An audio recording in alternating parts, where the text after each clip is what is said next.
And welcome everybody back once again to World of Racing. We are here for the 2.4 hours of Circuit of the Americas. That's 24 hours in 2.4. I'm your host tonight, Mike Noss. Joined alongside me is none other than the Sagar Bakshi. Sagar, how are you doing on this lovely evening, afternoon, or morning, wherever these fine folks are in the world? I am doing fantastic, sir, and it's great to be back. Last time I was with us was at Interlagos, where we ran the 2.4 hours, and we saw some pretty interesting results take place. Roman taking P1, Christian in P2, Lavelle in P3 after a big recovery drive, and we're seeing some familiar names on the grid again tonight, Mike Noss. Yeah, we certainly are, and Roman coming back with a very strong start, managed to get pole position in qualifying. The race will be getting underway shortly. Now, we'll be getting into that in a little bit. Qualifying is done and dusted. Roman in pole position, Chris in second, Lee in third. Now, this is not just one, not just two locations like we're typically used to here at World of Racing. No, this is all three locations of World of Racing combined together in a jubilee of amazingness. We have Tustin, Pasadena, and Kansas City, Kansas. All three of those locations, of course, if you are in the area of Southern California or Kansas City, Kansas, you need to head on down to World of Racing. If you're around Tustin, that's going to be the one down in the district, and then up in Pasadena as well. You don't want to miss it. We have this full-on Sigma Intergale motion simulators, and my goodness, are they a hoot, thrill, and a great time. In terms of the undulation, there's not many motion rigs out there that actually give you that feel of going down a hill in an aggressive manner, Sagar. But when we go to World of Racing, you get everything and more. And from beginner packages all the way to advanced packages, we have something for you. Come on down to World of Racing. And Mike Noss, you've actually been in one of these simulators. You're not talking smoke anymore. You're talking as a real life enthusiast of sim racing. How was that? Talk to us a little about those undulations and how did the curbs feel? How did the undulations feel? The elevation changes, things that we are not accustomed to at our home rigs. Yeah, it is truly an incredible experience. I talk about, a lot of the motion simulators, you don't get the G-force, but in this one, at the bare minimum, you at least get that feel of elevation change and whatnot. Of course, again, you can't simulate 5.5 Gs in a sim. It's just not physically possible, at least not yet. And we'll figure that out eventually. But either way, the coolest part, I think, about World of Racing as a whole is the community element of it. You get to talk to people that are right next to you racing, next to you on track, and they're right next to you in the rig. And then afterwards, you get a debrief, go shake other people's hands, meet all these amazing people. Third position, Lee, great guy. Got to meet him when I was down there in the Tustin location as well. Some of them, of course, not from Tustin, as we have a Michael, plenty of mics. That is one thing, lots of mics at the Tustin location. So forewarned if you are a mic heading down there. I know from my own personal experience, and yes, but it is a great time, I do have to say.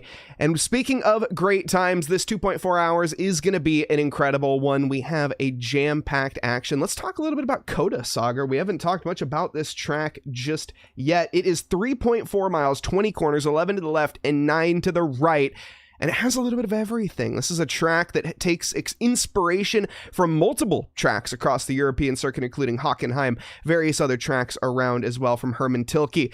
But Sagar, why don't you talk about this track a little bit? Like you said, Mike, 3.4 miles or 5.5 kilometers, founded in 2012, been unchanged since its inception. We're headed to Austin, Texas. We have 133 feet of elevation change, most of that happening coming up in towards turn 1, and then the plummet down in towards 2, 3, and the Maggots and Beckett's S section through 3 all the way through turn 9. And then we have a 1.18 kilometer or 0.73 mile long back straightaway from turn 11 down towards turn 12. Expect to see a lot of overtaking in a couple of locations here. Turn 1 being one of them, turn 11 being number 2, and turn 12 being number 3. It's really hard to get passes done through turns 2 through turns 9 unless someone is caught out making a mistake. Even then, it's a very tight and twisty section of the track. So finding an opportunity there will be very hard pressed. We might see something going into the horseshoe. We know we've seen some overtakes happen at some not so familiar locations at Interlagos. And I expect to see some overtaking done around 16, 17, and 18 as well. The big old horseshoe at the end of the track. One of the most iconic corners in motorsports is turn 1, featuring a steep 133-foot elevation gain, followed by a blind apex. And we've got more key bits, facts, and odds for you here throughout the race that will drop on you. But Mike, I'm more interested about this qualifying, and how do you feel about this? We're seeing a gap between Roman and Christian right now, and I'm not sure that really matters in a 2.4-hour race.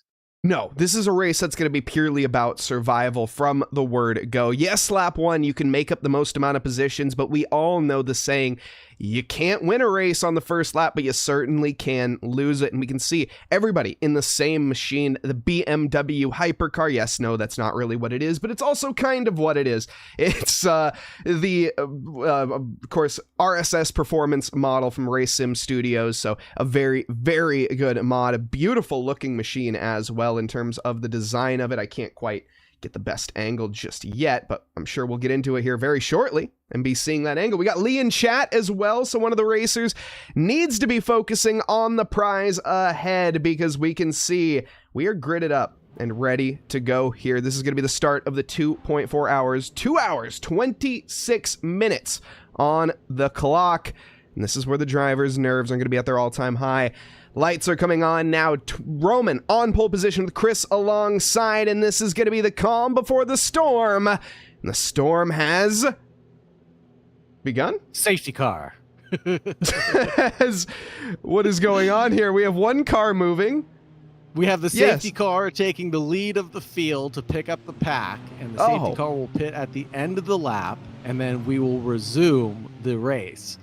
So the clock is officially ticking down at this point in time, but we are doing a safety car start. I didn't know it said, of course I had this. This is a game that's been around just about as long as I've been alive, pretty much. And you learn something new every day. Now, hopefully everything is working as intended here as Chris and Roman are off to a start. Everybody else seems to be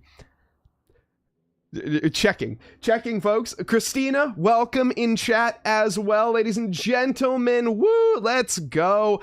Hopefully you're having a lovely evening, afternoon, or morning. Thank you all for joining us here at World of Racing. Whether you're down at World of Racing or sitting at home in your living room, we thank you all for participating, for spectating, and cheering on your favorite drivers. Let us know who you want to see. Is it going to be the veteran, Ali, somebody who's been around the block when it comes to the performances? We also have Michael, a great choice, mainly because his name is Michael, and that's mine as well. Andreas, of course, another veteran out there. Roman, a very, very talented driver. We know that from the Interlagos race. Chris, Lee, Jacob. Who do you got your money on, Sagar? You know, it's too hard to pick right now. Obviously, I want to go with the person that won in Interlagos, Roman. I think that would be an easy pick to make. But let's go with Lee. I think Lee's consistency overall is going to pay dividends here. I think Chris and Roman are going to give themselves a little bit of argy-bargy, elbows out racing, and give Lee that opportunity that he deserves. We did see some interesting pit stop calls as well at the end of the race. Some drivers going for a splash and dash, other drivers cutting it strictly down the middle. We'll keep an eye on that with our pit stop tracker and keep you updated as the race goes on. Michael, are you aware if this is going to be a 3-stopper? I know in previous 2.4 hours, they've mandated that this will be a 3-stop race. Well, if that's the case, then I'd go with yes. We're probably going to be pitting around the hour marks. If I had to guess, maybe the 50 minutes to an hour mark. I'm not completely sure on the size of fuel tank for these cars. We do know as well, of course, for Assetto Corsa, due to the age of the sim, it is a little different when it comes to fuel saving. So the drivers are not going to be able to traditionally lift and coast like they normally would in order to save fuel. You have to be fully off the throttle. Saga, that's a point that you often like to bring up in these endurance races, especially, and it's going to play an absolute crucial role. There's not going to be much lifting and coasting, although I say that, and of course Big Red having such a big uphill into the first corner, is that going to give a good opportunity? Could that potentially be the extension they need to make this a 2-stop race? I don't think so, Mike. I think really what we're looking at is gonna be a 3-stop race no matter what. I think they're going to have to chop this up into 3 different sections, unfortunately. So I'm expecting to see the drivers come in right around that 45-minute mark. but managing that fuel load is still very, very important. Taking too much, you're carrying more weight than is necessary. Carrying too little, well, then you're shooting yourself in the foot, really, and running a shorter stint than is actually possible for you. We've seen short stints work out before and a decent long stint work out, but really it's the two long stints, the one short stop is the one that you want to go for. Track position, especially at a track like COTA, will pay dividends for the driver. So maintaining that consistency, maintaining that pit stop strategy that you have from the get-go. But what's that saying that you always like? No plan survives first contact with the enemy, Mike? Yes, no plan survives first contact, especially with the enemy. That's how it often goes, and that's how it will always play out. Is that Chris Lavelle in number 2? It is certainly Chris, so by that assumption, I'm going to go with yes. We got Christina rooting Chris. There's something there. There's definitely something there. What exactly that is, I'm not sure. Speaking of what exactly is going on, by the way, folks, just a quick little update. We just have a brief intermission here. Something went on with the safety car start, so we're just going to, of course, be chilling here in host cams for a little bit while we get things sorted out.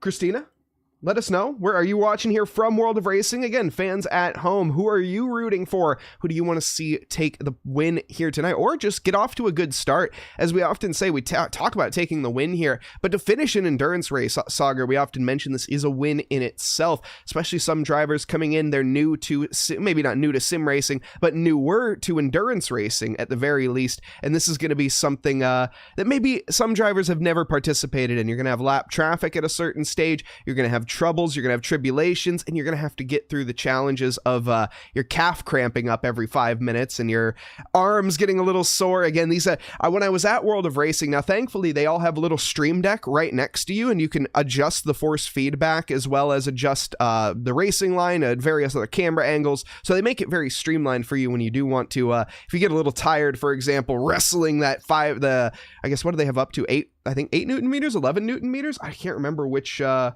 If anyone in chat knows, I'm curious, but let me know exactly how much. But they're very, very strong in terms of their force feedback, and they will they'll kick you around like a mule. So you can just turn that down maybe just a wee bit, just a smidge, to make it a little bit more controllable towards the middle of the race. And I think you can turn the rig force feedback down as well. So just a couple little tips and trials, as we knew from the drivers that participated in Sebring, Sagar, they maybe didn't have quite the best time in terms of vibrations.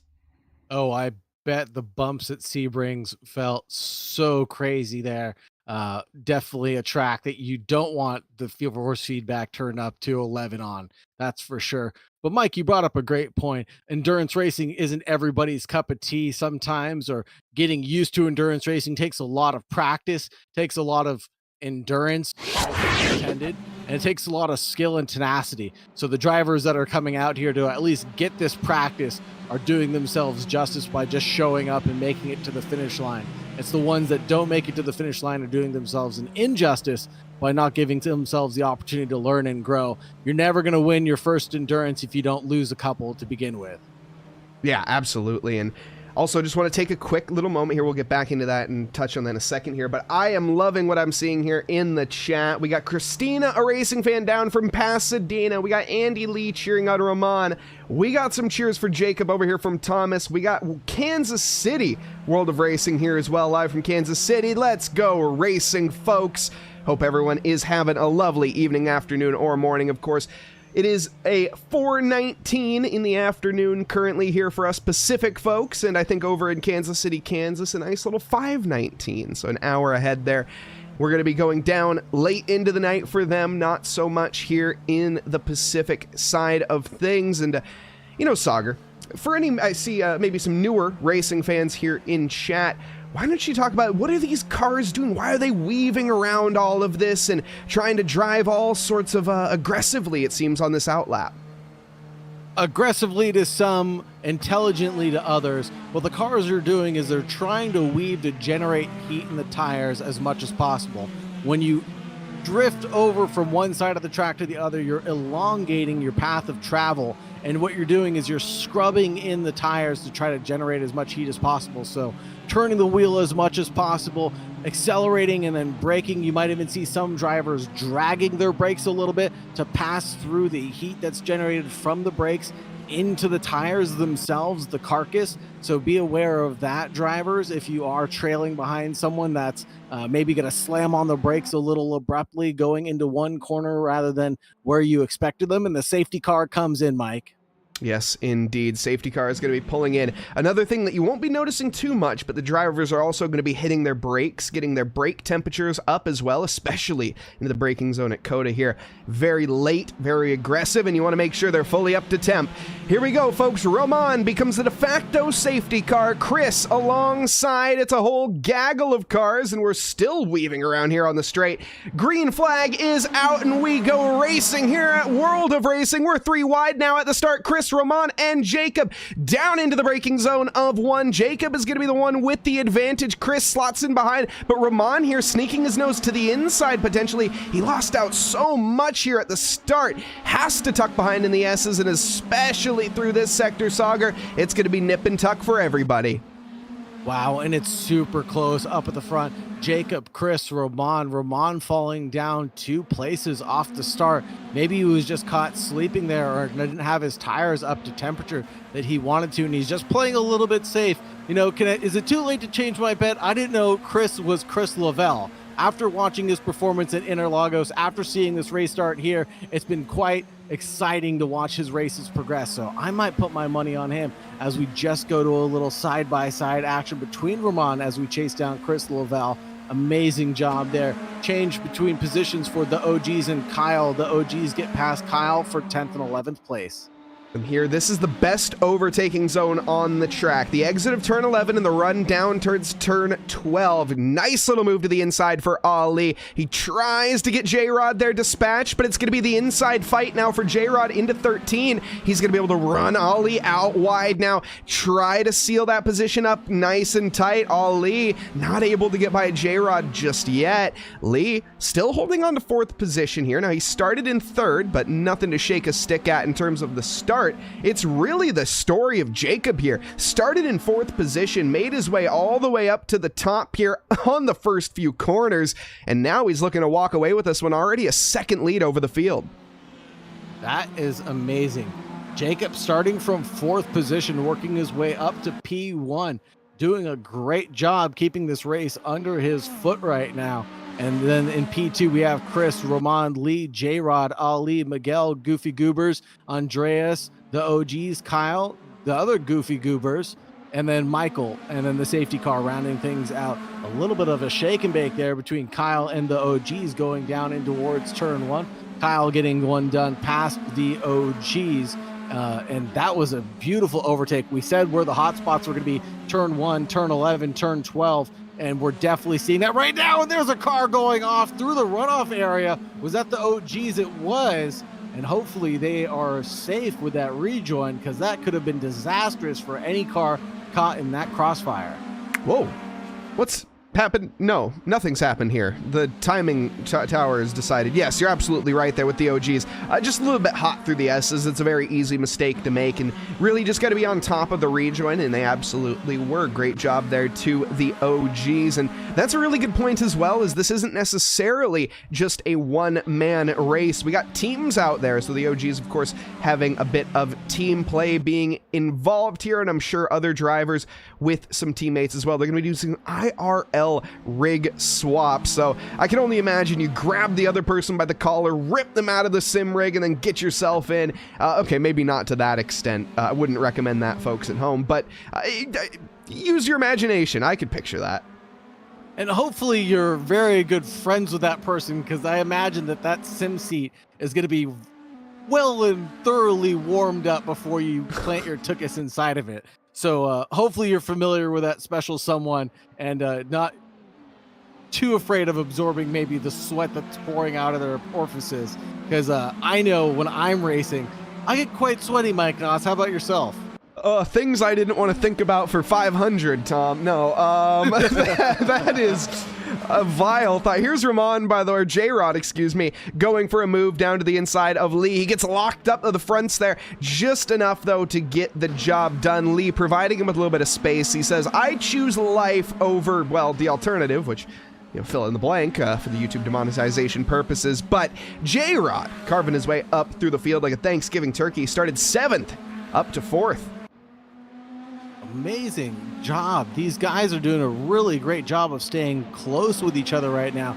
And I know this won't stay true for long because we still have the pit stop cycle that we have to think about, right? We still have a whole cycle of pit stops that will break up the field, and then we'll see them kind of slinky back together again towards that third sector or that third pit stop. When all that's completed, we'll see the drivers really fall into place. But for right now, I'm seeing a 1/10 gap for P1 and P2 right now. Ramon has caught up to Jacob very well. And there is a change for the lead right now as we head down in towards 12. Ramon gets one done past Jacob, almost like he was standing still with the DRS flap wide open, it felt like.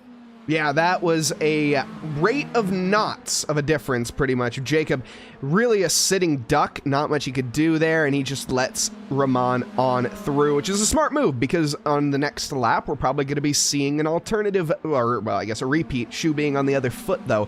Jacob catching up that slipstream. It's just so powerful. These cars are downforce monsters, and when you have a car ahead of you punching a giant hole in the air for the car behind, you get a couple more miles an hour. You get a little bit more speed, and that's going to be absolutely crucial. These cars do have an electronic system on them, but I don't know exactly to what extent in this version. But it's not going to be like your Formula One electronic system, not like a punch out of the corner extra.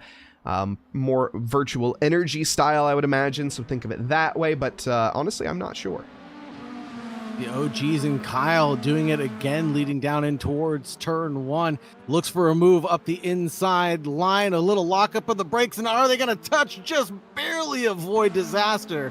And that was very close from the OGs. Dicing with death. Kyle there under pressure with the weight of his world on his shoulders now. Behind that, Goober only 2 seconds. So maybe a battle on there for 3 coming here in the top 10. Other battles on the lookout. This is going to be Lee and Ollie. That's going to be a one to keep an eye on here, gaining in the wing mirrors. Miguel, also 1.3 seconds back. And Goofy and Goober in this race. Not just the Goofy Goobers, we have Goofy and the Goober.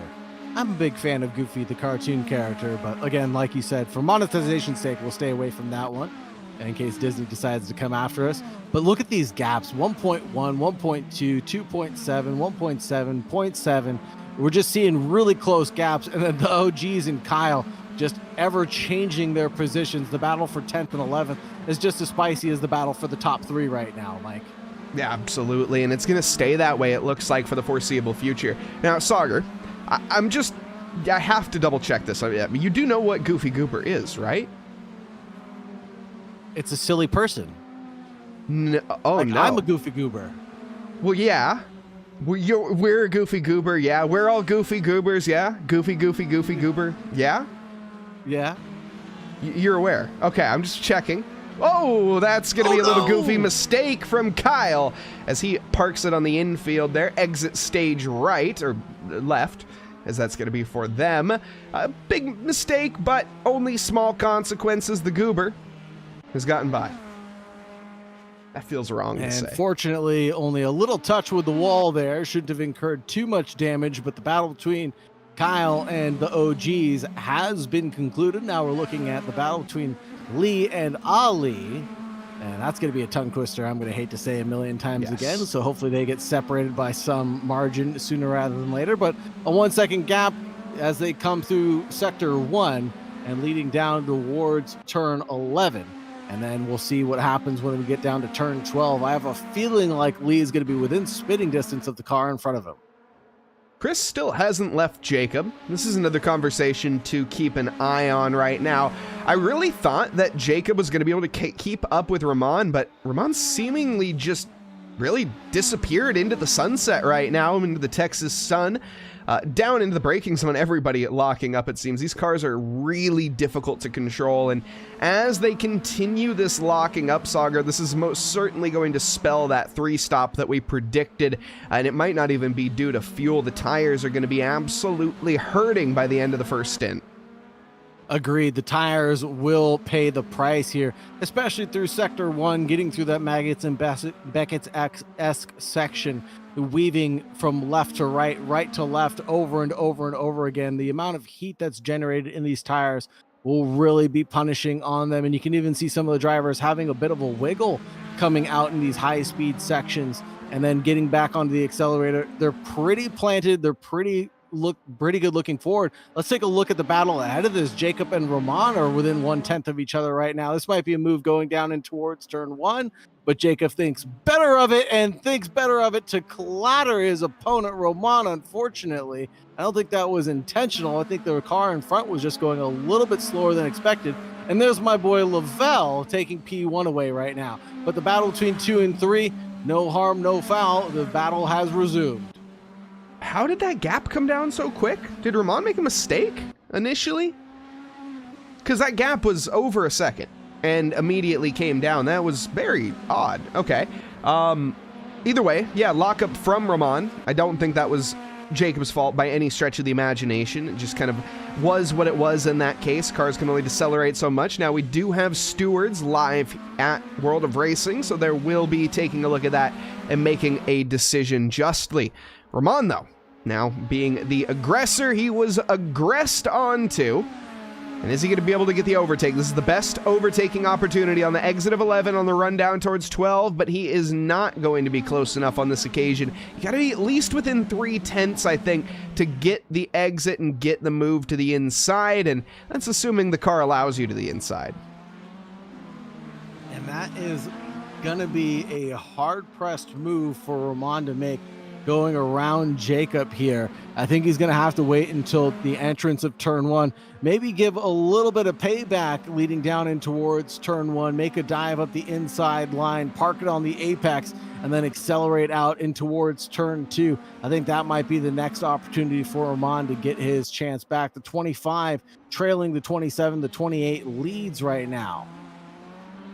Now, just thinking here for how, if you're in Ollie's situation, how do you gain positions right now? Because he's struggling to overtake J-Rod. He's not able to really, well, I guess behind Lee isn't really able to gain. Lee has been going backwards more or less, so not too much of a worry unless, whoa, goodness, I thought for a second maybe a torpedo was going to be heading the way there of Ollie from Lee, but it seems like this is just a pack that's a bit stuck right now. Lee on the aggression as well here, but J-Rod doing a great job to cover everything off. Again, started 7th up to 4th so far, and we'd like to see Roman here maybe back on the aggression. I see some cheers in chat from Emily cheering on Roman, and also I am brilliant with my time zones. It's 6:20 in Kansas City. That's my bad. I thought they were Mountain. Kansas City? No, I was curious when you said that, Mike. I wasn't going to throw you under the bus, but now obviously I will. I'm pretty sure they're Mountain Time? No, not Mountain Time. They're the other one.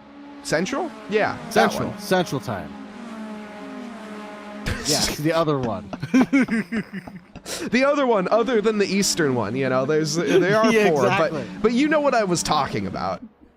I know PST, EST, and then there's 2 in the middle somewhere, Mike. Yeah, exactly. That's, I think, how everyone looks at America. But either way, thank you for the correction. Arizona's a switch hitter. Yeah, well, only certain parts of Arizona, right? Like Phoenix is the switch hitter, and other parts are. It's an absolute mess over here. Don't question us. Yes, folks, it is endurance racing, and it's already that time. No, not quite. We still got battles on the horizon here, so we'll be keeping a close eye on it. Roman here. Let's go on board. We haven't done a full lap of COTA yet, have we? So let's take a driver's eye perspective from Roman in the slipstream of Jacob. Are we going to make any progress, Sagar? Take us through this 3.4 miles. Headed down in towards turn 1. This is going to be the 113-foot incline that we're going to face. Get onto the braking as soon as you hit the green flag board there on the right hand side, and then come across to the apex as tight as possible. This is the Maggots and Beckett section of turns 2 through turn 9. Big old twisty bits. You're basically just getting on the accelerator, decelerating, getting on the downshift, getting on the upshift again. Roman closing down the gap through this section. He's really good and really got the car agile and turned in the way he'd like to. Maybe he's running a bit more aero. That's why he's able to keep up during this section, but loses it coming down in towards turn 11. Now we're just crossing over the kink of turn 10, leading down in towards turn 11, hit the braking zone right around the 75 marker, and then back on the loud pedal as soon as you get the car pointed in a straight line yet again. This is where Jacob really likes to thrive. I think he's got the straight line speed down while Ramon is down. He's just not keeping up here. Hits 6th gear. You can see the rev limiter just pinging off up into 7th gear. Down into turn 12 we go. Left-hander right here. He's doing a great job getting the car closed down during these steep braking sections. Doing a really good job now, leading it down in towards 13, 14, and then the left-hander of 15. A little bit awkward here. Blind apex, can't see it behind the A-pillar. Almost touches Jacob in front of him, but he's doing a great job to close down this gap. Gives a little bit of a slinky away right here. Here's the horseshoe section that I talk so much about, where we could see some overtaking, especially with the endurance laps that we're going to see here, and some blue flags. And Jacob runs really wide, dragging Roman off with him, leading down in towards turn 20 now. This is the final corner of COTA, and now you're just on the loud pedal. You got a little bit of a breath to take, and then check your mirrors, check your wheel. Everything's good. Let's do it again here at Road America. COTA. 154. You could have just said that confidently. I don't think anyone would have noticed, but yes, Circuit of the Americas, folks.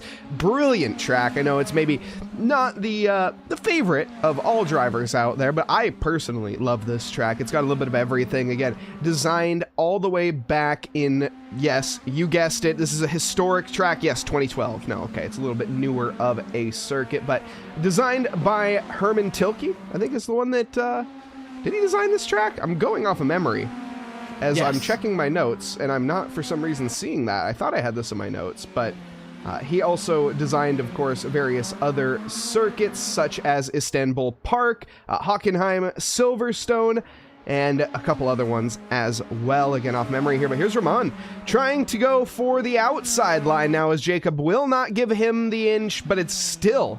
Is it going to be enough? No. Late onto the brakes there goes Jacob. He should be able to defend this one. Run it out wide here. Get to the inside for the right-hander coming up. And that's exactly what he does. Great job. Boxes Roman out. And that's the best overtaking chance gone for this lap. He's going to have to wait another 3.4 miles for that chance. Unless he fixes having a go out of the exit of the final corner and then up into turn 1. Not so sure about that. He hasn't shown too much prospects just yet, but there's only one way to find gold. A little bit of COTA factoids? Couple of COTA factoids for you, but hold on, hold the phone. Looks like Roman was trying to sell a dummy to Jacob. Looked like he was going to make a lunge towards the inside line, followed in single file though. Just trying to get Jacob to jump scare there, but you have to wake up a little bit earlier in the morning to get one over on Jacob, it would seem. Goes to the outside line for turn 1. Missed the apex by a mile, but I think this is where he knows he is faster, going through the twisty bit section, that one of my favorite parts of the track. I think he's going to close down the gap, leading in towards 11 now. Let's see as we go on to the side pod crosshair cam. I don't know what to call this, but I really like this camera perspective. As we ride alongside these BMW hypercars through the S's, you get a good lunge down the hill, especially when your opponent waggles his tail like that. Not close enough on this occasion, though. 7/10, not going to be good enough. I see in chat here we got some... Oh, can I say that? I don't know if I can say that yet, but I guess I can. We have World of Racing Phoenix in chat. Now, I wonder who that could possibly be or what that could possibly mean, folks. I'll let you fill in the blanks, as again, I don't know if I can say anything about that, but either way, Cameron in chat cheering on the drivers. We got Tanner as well cheering on Kyle, and we got some Phoenix rep in chat as well, so we absolutely love to see it. A big warm welcome to everybody joining us wherever you are in this amazing country. Here at Circuit of the Americas, the one to represent it. Rahman still on the chase here as he goes through towards the triple apex corner. Not going to be any overtaking chances here. But as we crest onto another lap, what's happened here? Ollie and J-Rod, they seem to be dicing it up a bit more. And Kyle and the Goobers going after it, going into the back half of the track as well. Kyle getting past the Goobers after that little slip and slide that Kyle faced earlier behind the OGs. And now he's recovering pretty well. The Goobers having a little bit of a run for their money right now. And is there a change for the lead as well? Because we're seeing pit stops come in. Chris Lavelle comes down pit road, and so does J-Rod. Is this early? I mean, we're only 20 plus minutes into this race. Of course, these cars can go a little bit longer than that. We do expect the 3 stops. Now, is this them getting that short stop out of the way early? Would you rather do that early or would you rather do that late? I would rather do the short stop later, but they're kind of splitting this one even Stevens right now. 33 minutes of running so far in this event. And of course, the out lap was just a safety car or an installation lap for all these drivers. So using minimum amounts of fuel, really. I don't think it's too hard pressed to say that this is a bad idea just yet. I think this is just about where the drivers that are in the lead of the race want to control the race from. Yeah, okay, that would make sense. And speaking of controlling the race, Jacob trying to do so desperately as he darts to the inside, covering that late. Around the outside, sailing by goes Rahman, and he's going to be able to capture the inside for the next right-hander, and that's going to be an easy position now. Did he walk off the track there? Maybe. I'm not. Definitely wouldn't call that one easy, Mike. That was a hard press move going the long way around the outside. But here comes J-Rod looking back at Michael and his little bout after his pit stop. They are going after it through the twisty bits of the racetrack, but J-Rod gets the move done, back up into 11th place for him. Nicely done. Michael now on the back foot and just trying to hold on, it seems, to J-Rod. And again, as we switch, there we go. Okay, it's a pit stop. We don't have a battle. Rahman into pit lane. Jacob takes the lead of this race, and he's all on his lonesome now. More than likely is going to pit after this lap. I don't know. What do you think? Can we just hold on for a little bit longer and go for a regular stint here and try to pit longer? Is this going to put Jacob out of sequence? But is this going to be the beneficial for the long term? I think now that Jacob finally has some clear air, this will benefit him the most. So I think he wants to stay out for as long as possible. No more distractions. No more cars behind him. No more cars in front of him. Just clean air surrounding him for him to do whatever he wants to do. We're having another pit stop call. It seems like the whole field is coming. Ali, Andreas, the OGs, Roman, Kyle, Goobers. And everyone making their stop now. I'm still very perplexed as to why, but we'll find out. If Jacob comes in on this lap, then it's clearly something else and maybe fuel related. I wonder if there's limited fuel for these guys. I don't think so, though. He's on the back straight, so we'll wait a little bit before we find out. See if Goofy can catch up to Miguel here. We saw some cheers in chat for Miguel as well. So we're up and strong up into 3rd position. Now, of course, this is due to the fact that he has not made a pit stop yet, but I think if you stay out for a while, you're going to be benefiting. And has Goofy actually pit so far? I don't think so. Interesting. A couple of the drivers and a couple of the teams deciding to stay out a little bit longer than expected here. I know 33 minutes isn't exactly that full stint that we talked about, estimated around 45 minutes of running for these drivers so far, but you know, what's 5 laps between friends, right? Yeah, certainly. Also, I wanted to throw one thing out here because I've just had an update that I wasn't even aware of. So we're gonna have to give a nice little shout out here, as of course we saw World of Racing Phoenix in chat. They recently opened, so of course we can confirm this of the fact that they are recently open. Now it has been a little bit, but you can in fact sign up if you head on over to worldofracingphx.com. You can find some more information over there. So shout out there. We have the 4th location. Oh, it is Roman. Thank you, Grace. So it is Roman, not Ramon. I heard Sauger say it, and honestly, I went with it. Yes, I just threw Sauger under the bus. But but hey, we try. Thank you so much for the correction, Grace. And thank you so much for watching.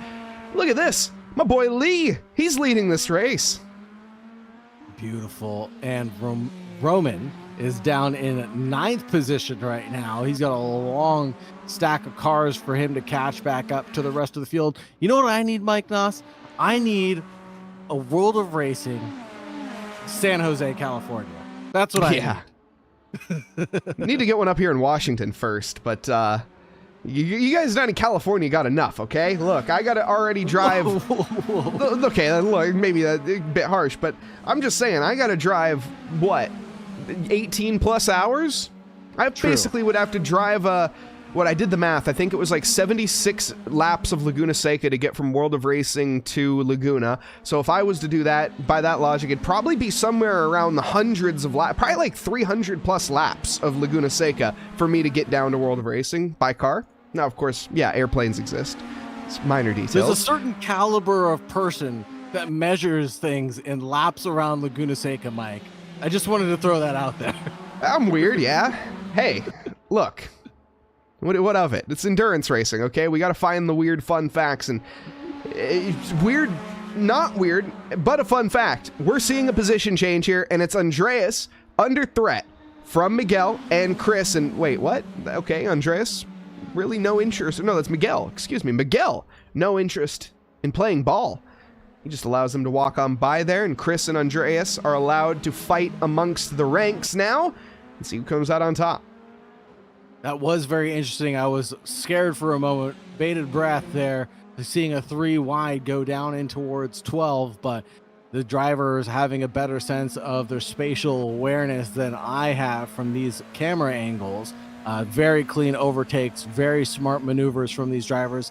And one of the best things about these safety car starts is we don't have any restarts anymore. Not that I've seen since we've started doing the safety car starts. And we basically have seen incident-free events for the most part. Accidents happen, sure, but we haven't seen any major collisions in these races, and that just speaks to the caliber of drivers that we're seeing here today. Yeah, exactly. This is one thing, of course, World of Racing, maybe not the most in terms of professional of drivers, right? People that are there, we're all here for fun. We have some very talented drivers. I'm not going to discount some of the aliens that do participate here at various World of Racings, of course. Dylan being one. I got to meet him down in Tustin as well. Just a shout out there to Dylan. Andreas, we know an alien. Ollie as well. So plenty of very high caliber drivers, but there's also, of course, room for the mid pack. There's room for the bottom. There's a little something for everybody at World of Racing. And that's why we have the restarts, right? That's why we want to have the best chance for everybody. But once you give that opportunity, the rolling starts clearly making it a bit better. And that's why, well, these cars do that in real life, right? These aren't built for standing starts. You go into the first corner with cold brakes, and well, what do you expect to happen? Very true. Very, very true. Really close gap here. Some bobbing and weaving from Jacob, putting over to the inside line, trying to cover it off, returning to the racing line side by side, leading down in towards 12. It looks like Jacob's gonna have to defend as best as he can, but nothing he can do against the contender that is Ali, and he gets that position 12, or excuse me, position 7 goes to Ali, position 8 goes to Jacob. Yeah, a much longer stop for Jacob compared to Roman, and I'm not sure why. One thing I have noticed, and I wanted to ask you about here, so Michael came in on the previous lap we saw, and he was getting out of the way of Andreas and Chris, or excuse me, Andreas and Roman. Now, was that due to the fact that the tires are falling off here much quicker than we expected? Are these drivers pitting due to the fact that maybe it's not fuel related now, but it's tires? This is a very abrasive circuit. The aggregate on it is not the most in terms of the thickness of the rocks and the gaps between them, but there's a lot of left and right corners. And oh, Andreas, that's not going to do any justice for the tires either. Now, they are 11 to the left and 9 to the right, which means it's going to be fairly balanced in tire wear, but there's going to be a lot of rubber left on the tarmac. 100%, and Assetto Corsa doesn't do a great job of showing all the marbles build up. That's the one thing that I think we all wish that was a little bit of effect of this game, was seeing the marbles, seeing the slippery bits of the track, seeing a racing line form. But we are getting a lot of that in ACC and Assetto Corsa Evo, and cannot wait for the multiplayer to come out for that simulator. It'll be absolutely insane once that becomes a surefire thing. But yeah, you're absolutely right, Mike. This track is super abrasive.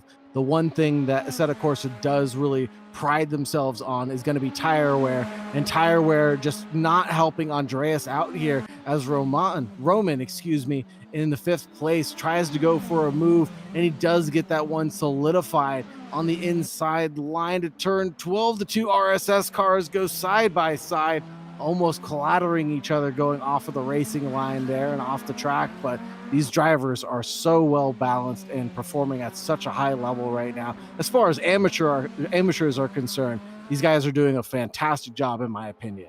Most certainly they are. We haven't seen too many incidents by any stretch, and it looks like we're going to continue that trend as we go. Still gaps to be found, Andreas and Roman, and Miguel and Lee, don't count them out. They're going to be very close as well going forward.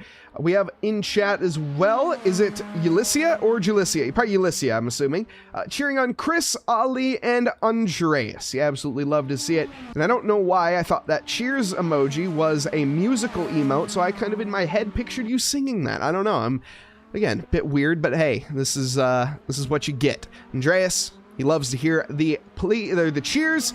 He's going to use that energy moving forward here to get the move done on to Roman, who we also know has some fans in chat. Grace cheering him on as well.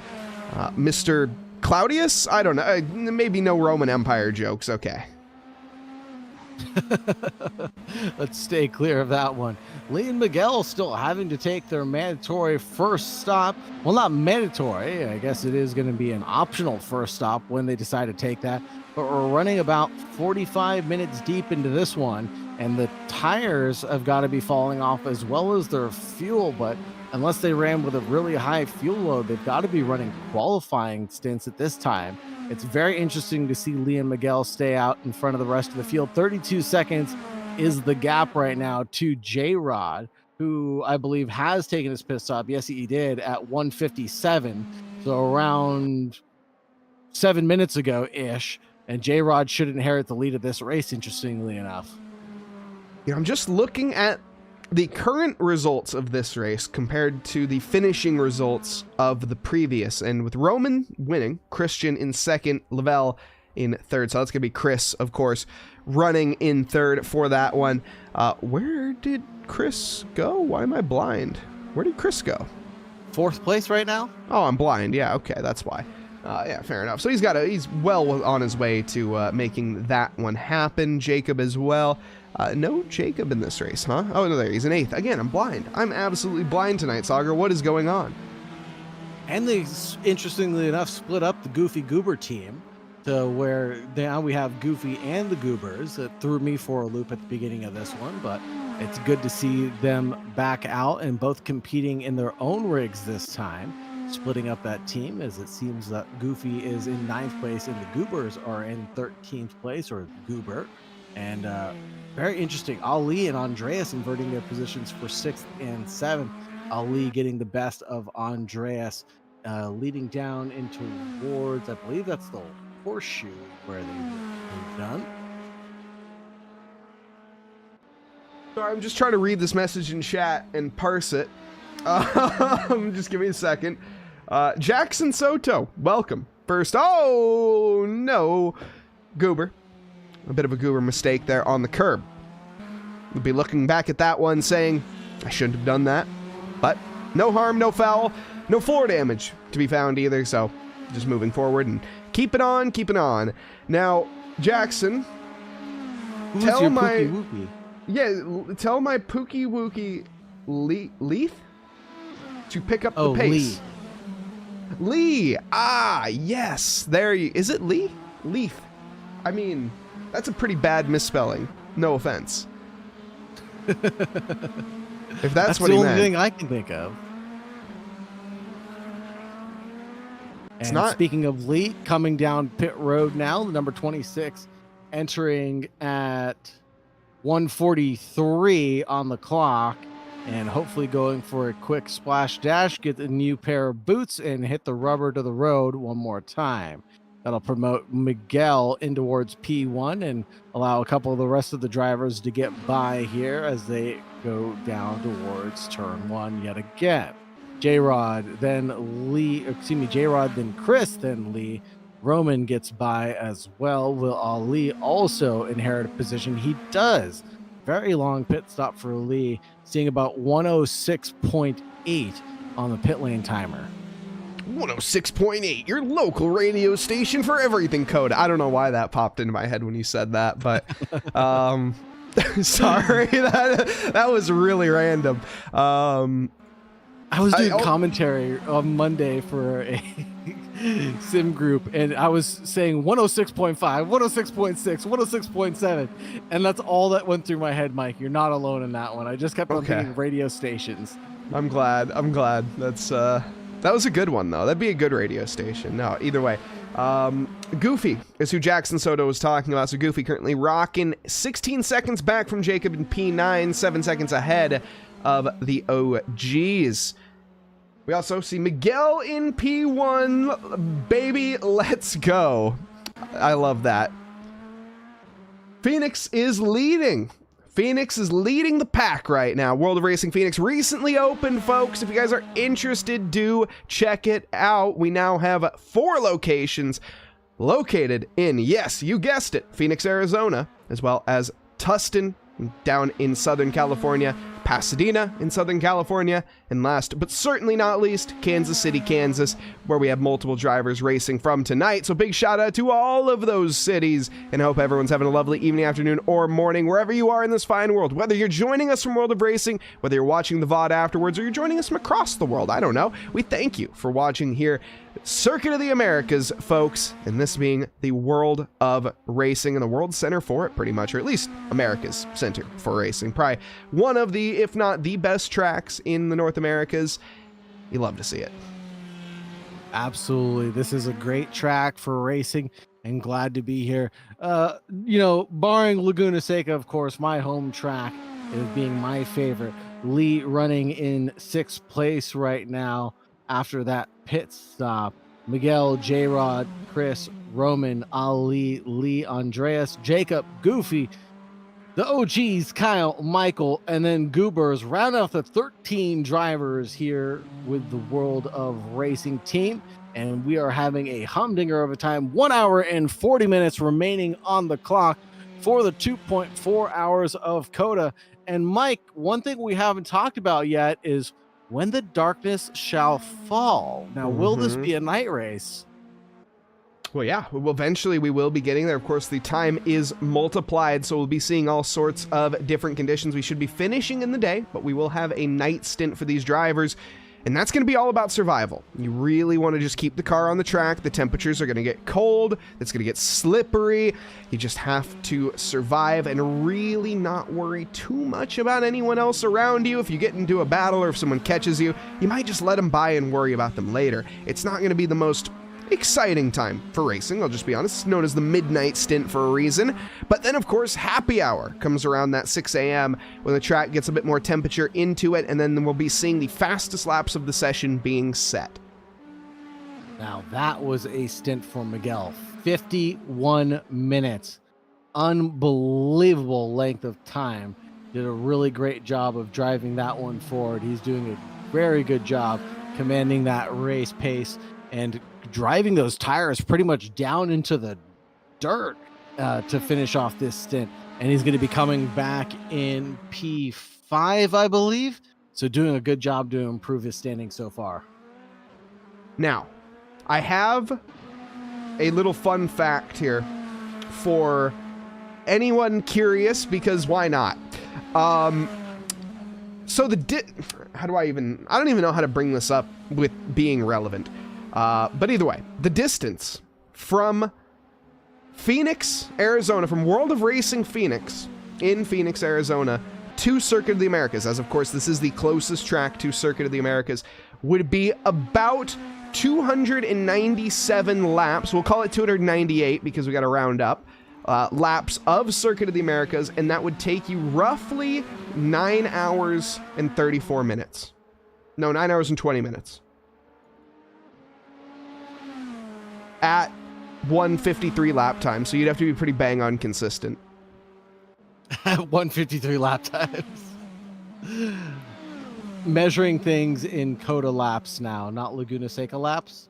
We're American. We measure anything in not kilometers. That's how it goes here, Beautiful. baby. Freedom. No. As Freedom we continue, units. though. Freedom for our leader, J-Rod. Holy smokes. All right. Near death for our leader, J-Rod. He continues plugging on, though, and comes across the across the line. I think he's in the best position yet. He has not pit just yet, so he still needs to come into the lane. Chris has, Roman has, but we have not seen our leader, J-Rod, yet. He's 15 seconds ahead. We'll have to see him come in. He'll probably come out. He was in 4th or 5th. He was in 4th, wasn't he, when he went into the pit lane? So should be coming out maybe around 5th. I don't think this overcut has worked out, honestly, too well. We'll see, though. J-Rod has taken a pit stop, actually. He came in at 157, if I'm not mistaken. Yeah. Okay. What? Let me verify that.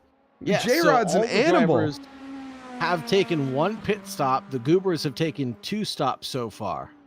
Wow, okay, I missed that. J-Rod is an absolute animal then. He started in 7th position and is 15 seconds ahead of Chris. It doesn't sound right. It's looking good, though, for J-Rod. That's crazy. Mr. Consistency right now. Just been plugging away at laps. I think he did take a shorter pit stop than the rest of the field, though. I have a feeling like this stint's going to be pretty short for him. His first stint was around 33 minutes. Expect to see another 33-minute stint for him. Like we talked about during the pre-race show, it's going to be track position is everything here and staying in front of the rest of the field. I think he's taking that to heart, wanted to get out in front of the rest of the field, and he's doing a good job to do so. J-Rod up 6 positions.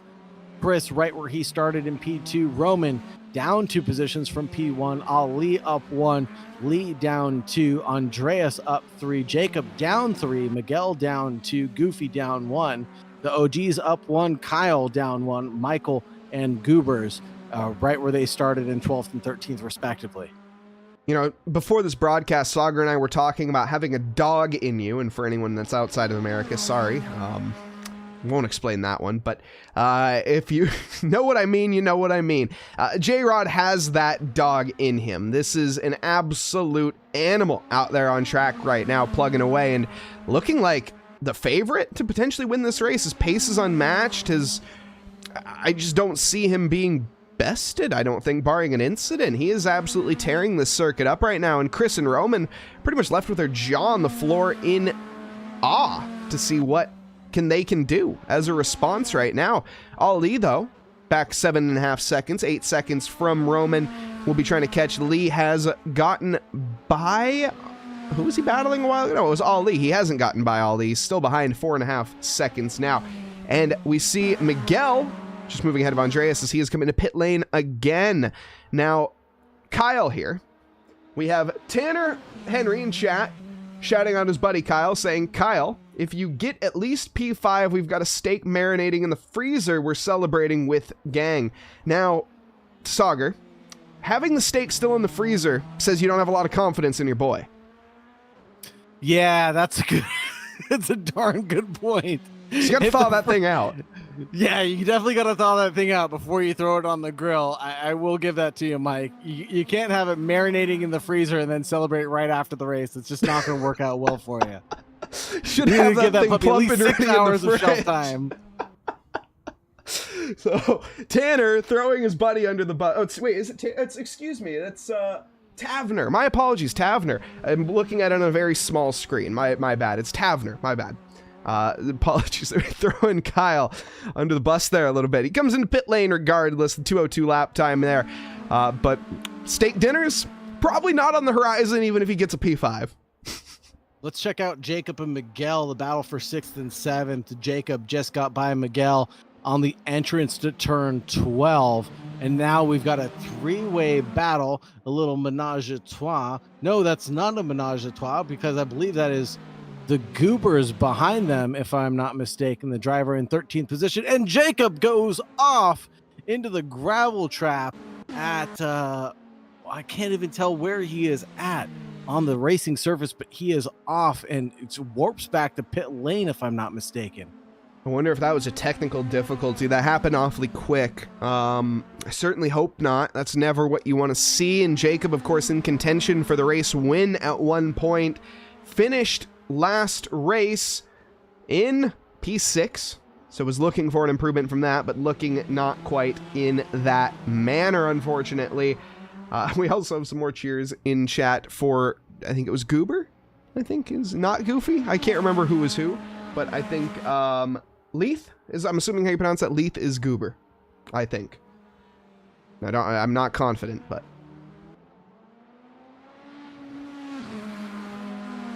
It's Goofy. Okay. Leith got to lock in. Oh yeah, he's definitely got to lock it in. He's having a bit of a wiggle right now.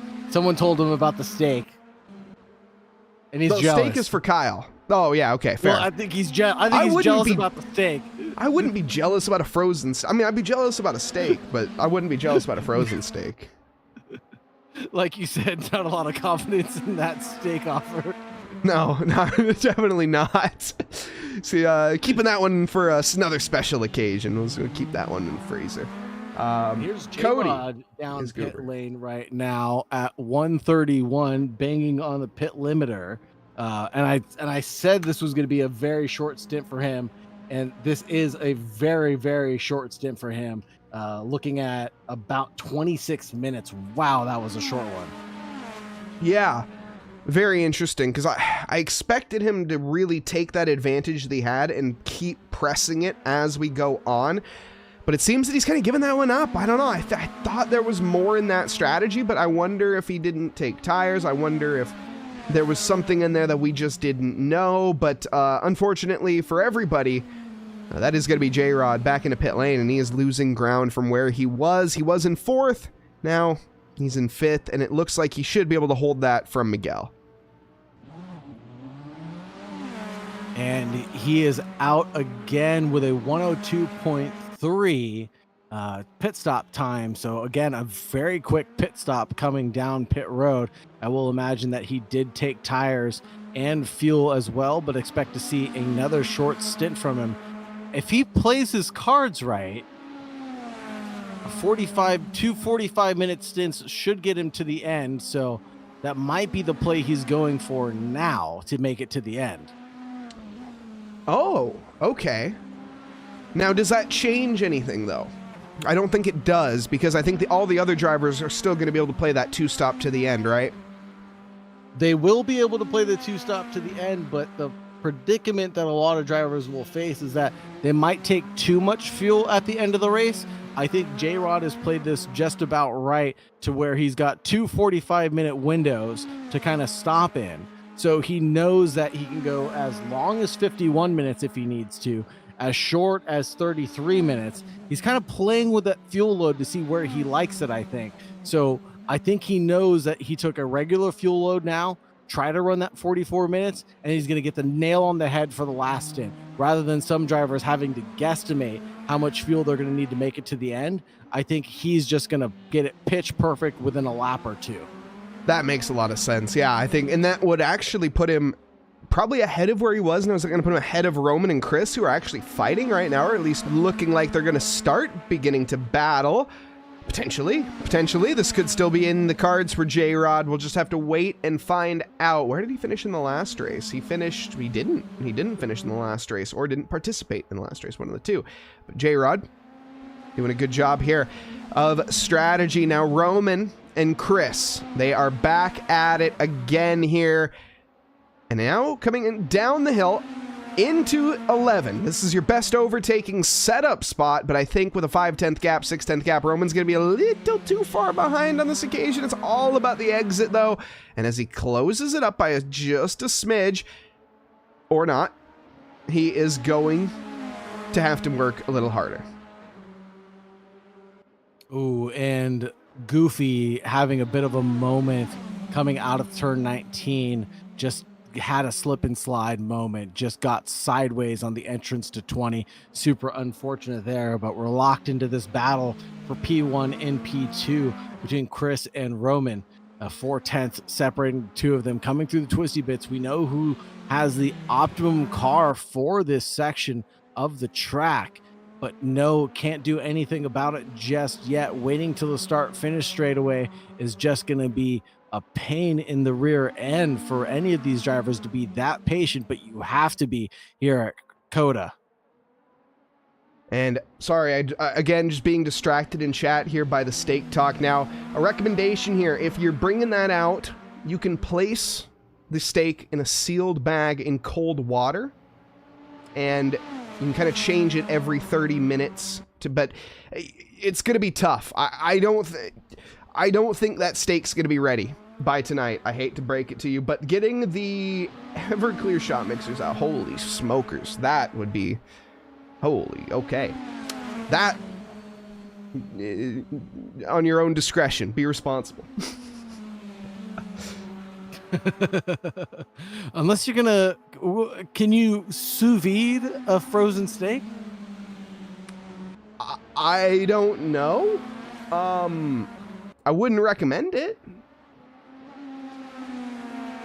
I'm just curious if that's what people do with frozen steaks. Maybe. I think what you do with a frozen steak is leave it out in the fridge for like 24 hours. Yeah, that's the logical thing to do. That's typically what you do with a frozen steak. It's in a liquid marinade, not an ice block frozen. Oh, okay. Interesting. Okay. Leith's got to pack it up. Barbecue sauce? What? Barbecue sauce? What? Okay, back to the racing. I've been derailed by chat. Thank you, chat, for being here. We love you. Roman, on the back bumper of Chris, and rubbing a hole in it, Sagar. It looks like he's going to be trying to make a move here soon. Also, a heated battle between Kyle and Michael right now, leading down in towards 12. Michael trailing Kyle, as well as J-Rod and Miguel. Those guys are leading down in towards 12 as we speak also, and they are nip and tuck with each other. Got two battles on screen now simultaneously. It's going to be Michael and Kyle a lap down, and J-Rod and Miguel going at it quite aggressively. They're nearly losing the car again for J-Rod. He seems to be driving just on the limit of grip constantly, really getting the most he can from the tires. Is that going to pay him off long term, or is that going to cause a bit of strife?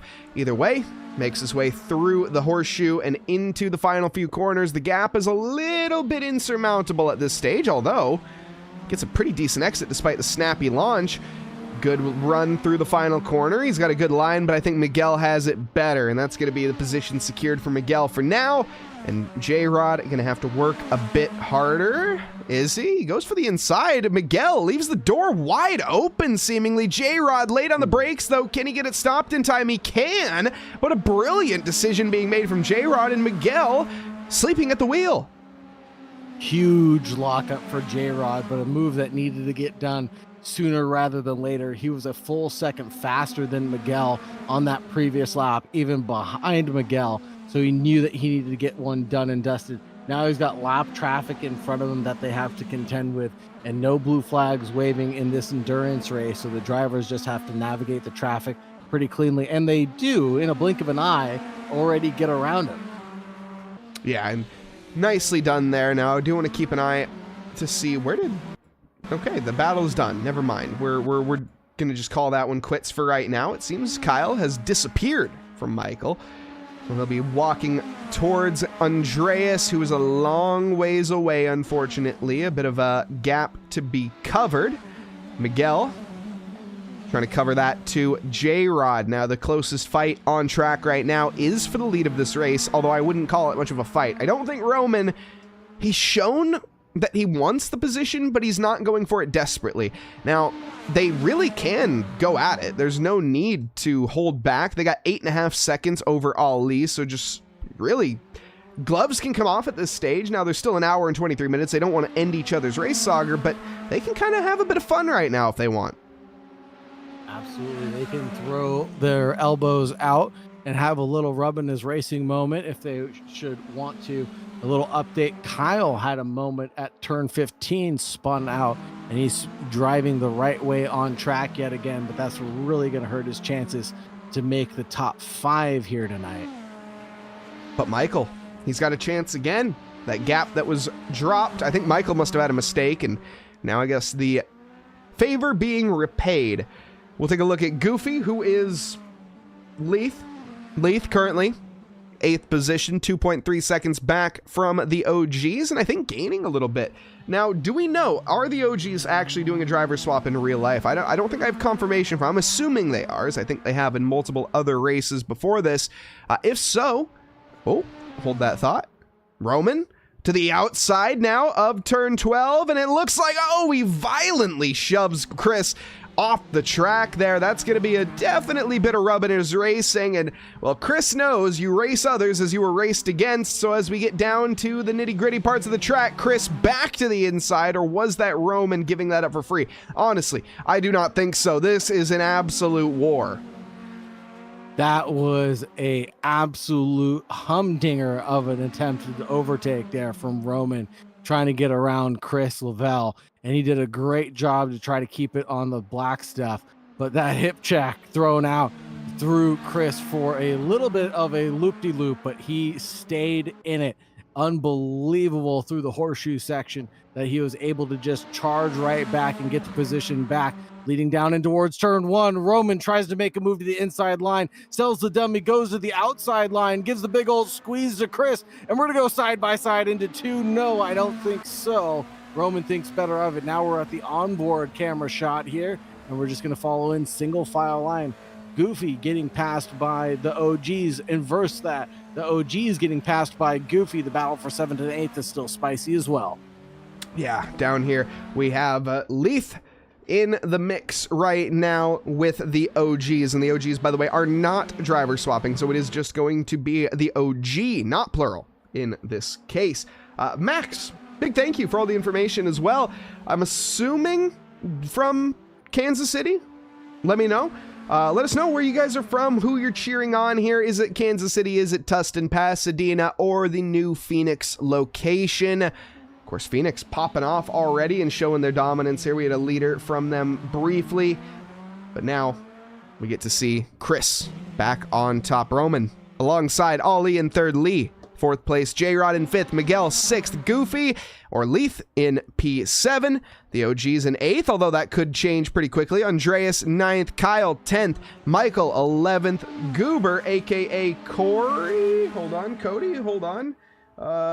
Cody, down in 12th, and last but certainly not least, Jacob, who has had a disconnect of some form or a retirement back into pit lane.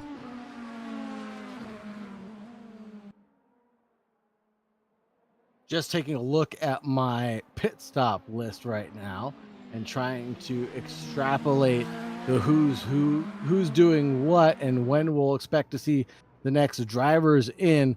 Probably around that 1:15 mark is what I'm expecting. So give it another 4 minutes or so, and we'll see the next round of pit stops finally get initiated. But that's going to leave a very short stint for some of these drivers, down to 33 minutes for their last stint, if not shorter. That's going to be a very quick splash and dash to make it to the end. And this is where things are going to get interesting. Will the drivers decide to take tires to make it to the end or not? I think what you'll probably see the drivers do is in their first stint, take tires, run it about halfway, go back in, and splash and dash for the rest of it. Yeah, you're going to be on worn tires towards the end, but this is COTA. You can defend to a certain extent. Now, that's going to affect you through turn 11 if somebody around you does have fresher tires, but I think you'll be good just taking the one set. I don't think you need to take 2. Very, very interesting. I would expect the drivers to only not take tires at the very end. The OGs putting on a little Tokyo drift show for us next to the Goofy Goober. And holy Toledo, can't believe he kept that together, but it did look like Goofy got past the OGs. Now Roman and Chris going side by side yet again, and up the inside line goes Chris in defensive action and throws Roman out for a doozy there, and almost has a slip and slide moment of himself coming through turn 17. And now things are going to get dicey through the horseshoe section. It's going to be single file line, order of the day. Roman ahead of Chris now. The lead on lap 30 has changed. I feel like I'm watching two gladiators in the Coliseum right now. Roman and Chris absolutely on each other's throats, and Chris is going to be the one to come into pit lane first. He goes for the undercut now on to Roman, and he's free to go for one lap. He's more than likely going to pit at the end of this one. Lap time there of 2 minutes for Chris. Let's see, Roman, time to give it what you got. This has to be a good out lap now if he wants to keep the position from Chris. Ollie also going to be gaining some ground here. He doesn't pit, so only Chris being really the only taker now for the pit stops. Is this too early, or is this going to be of plan? Again, split that strategy in half. Go for 2 pit stops, but don't go for a shorter one. Just go for the full, or go for half and half in this case. Really worse for wear for Jacob, running in P13. Started the race in P4 and taking his pit stop at 1:17 as well. That'll be a 36-minute stint for him. So he is also splitting this one pretty much even Stevens, 30, 30, 30, 30 to try to make it to the end of the event. But he's going to have to run a little bit longer for these next 2 stints to make that strategy work out. Same thing for Chris. He's going to have to run about a 45-45 for the next two. We also have Tim G joining us in chat. Of course, one of the league drivers from the MX5 League joining us here, as well as, of course, GT3 League, Mr. Tim G. Not Imposter Tim, but the real one. One I actually got to meet down in Tustin, and he's representing Tustin and Chris. Chris down here being the Tustin representative. I need to find a better word, as I've said representative about 15 times in one sentence there. Roman, I think from Kansas City, from what we've seen. Don't confirm, I think, don't quote me on that, but I think so. And then Ollie, I think also from Pasadena, if I remember right. Maybe. It's great that now you have a face to the names that we see month after month here with the World of Racing team, because it's so interesting that, you know, internet friends are such a interesting conception. But being able to put faces to the names of the people that we talk about week in, week out, some good things, some not so great things at times, but all the less, we're still friends at the end of the day. And being able to meet all these individuals and now talk about them on stream, you have a little bit more personality behind these folks, don't you? Oh, yeah, absolutely. Tim G, a great guy. Also, Lee being a great guy. Yes, Tim G, I know Lee is from Tustin. Ollie is what I said. Thank you. Got to meet Lee, great guy as well. I got to race against Lee. It was actually, I got to have a really good battle with him out on track. So Lee, very similar-ish pace, I would say. At least when I'm driving okay, not when I'm being, a menace. I tried not to be a menace. That's the biggest thing. Is just don't kill anyone. That was my goal, and I somewhat succeeded. I think I only murdered Lee once. Oh, speaking of Lee, nearly taking himself out. Doesn't on this case. And now Roman came into the pits at 1:15 also, so we're going to have to keep an eye on that outlap because they are half a second away from each other on the timing tower. Roman leading Chris by just 0.3 of a second, and that will be Kyle. Again, worse for wear. And he is off at, I think that might be Big Red. I'll have to check it back in with you. Yeah, it's going to be Andreas? Yeah. Or either way. Goofy here running in 7th now, and Chris is on the back of Roman, but it's not for the lead of this race. It's battle for P5 now, which is very interesting. Ollie leading, Lee in 2nd, J-Rod in 3rd. Now we know J-Rod is going to go in that sort of awkward pit phase. Chris gets it a little late on the middle pedal there. Holy cow, great job of keeping it on the track at least, but a bit of a scare, and Roman doesn't lose the position. He definitely licked the stamp and sent it on that one, but a Yes. big lockup on some brand new tires. His teeth are going to be chattering away for the rest of this stint. And it's, like we talked about, it's going to be a long one for sure. 45 minutes and 45 minutes to make it to the end, unless he wants to ride out 51 minutes on this worn set of tires with the chattering going to get worse and worse and worse as time goes on. Rattling through the spine as that bald spot turns into a bigger one.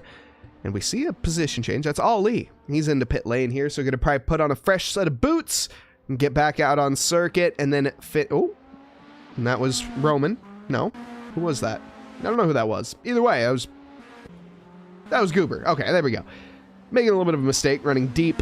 Continuing, though, on forward. And Kyle, still rocking 11th. A bit of a wiggle from the background there. The 26 of Goofy. Yes, that's who that is. Laps are... well, not everybody on the same lap. This is multi-class racing, of course, at its finest, folks. You get to deal with traffic and you get to be traffic. It is the way the cookie crumbles. There we get to see, I think that's Ali rejoining the circuit on the left, and Goofy going to have to give him plenty of room. So if I'm seeing this right, it should be an ETA for the third pit, under 40 minutes for Chris and Roman. And then I want to say J-Rod's going to come in at the 101 mark. So he really did split this one almost precisely down the middle here. He's going to run 2 30-minute stints to make it to the very end of this event. Played his cards very right. Sitting in P2 right now, 20 seconds off the leader, who is Lee, who has not taken his second pit stop yet. I'm going to give a pit stop update in just a second. Lee has done 1 pit stop. J-Rod has done 2. Miguel has done 1. Roman 2. Chris 2. Ali 2. Goofy's just 1. Andreas and the OGs have done 2. Michael's done 1. And Kyle's done 2. And the Goobers have done 4 pit stops already. Yikes. Whoa.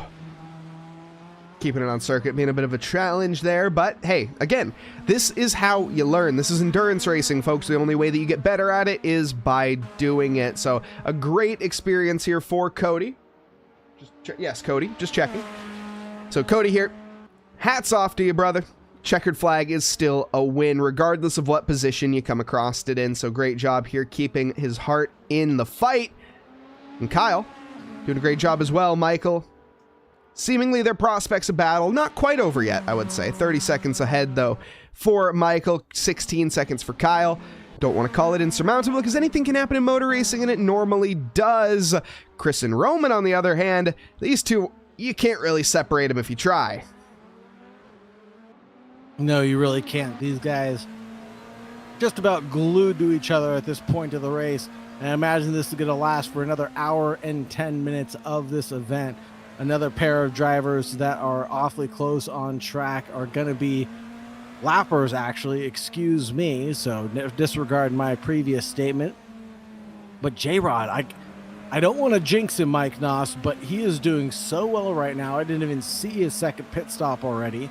And running in P2, 19 seconds off the lead of Lee, who has not done his second just yet.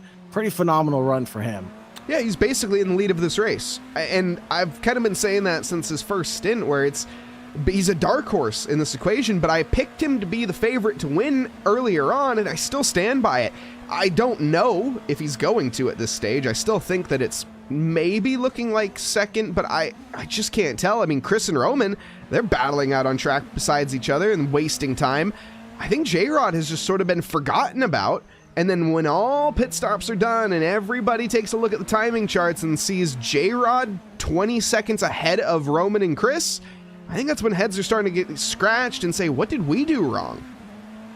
I think you're absolutely right. Nail on the head, Mike. It's all this battling and squabbling between Chris and Roman right now that's been slowing them down so much.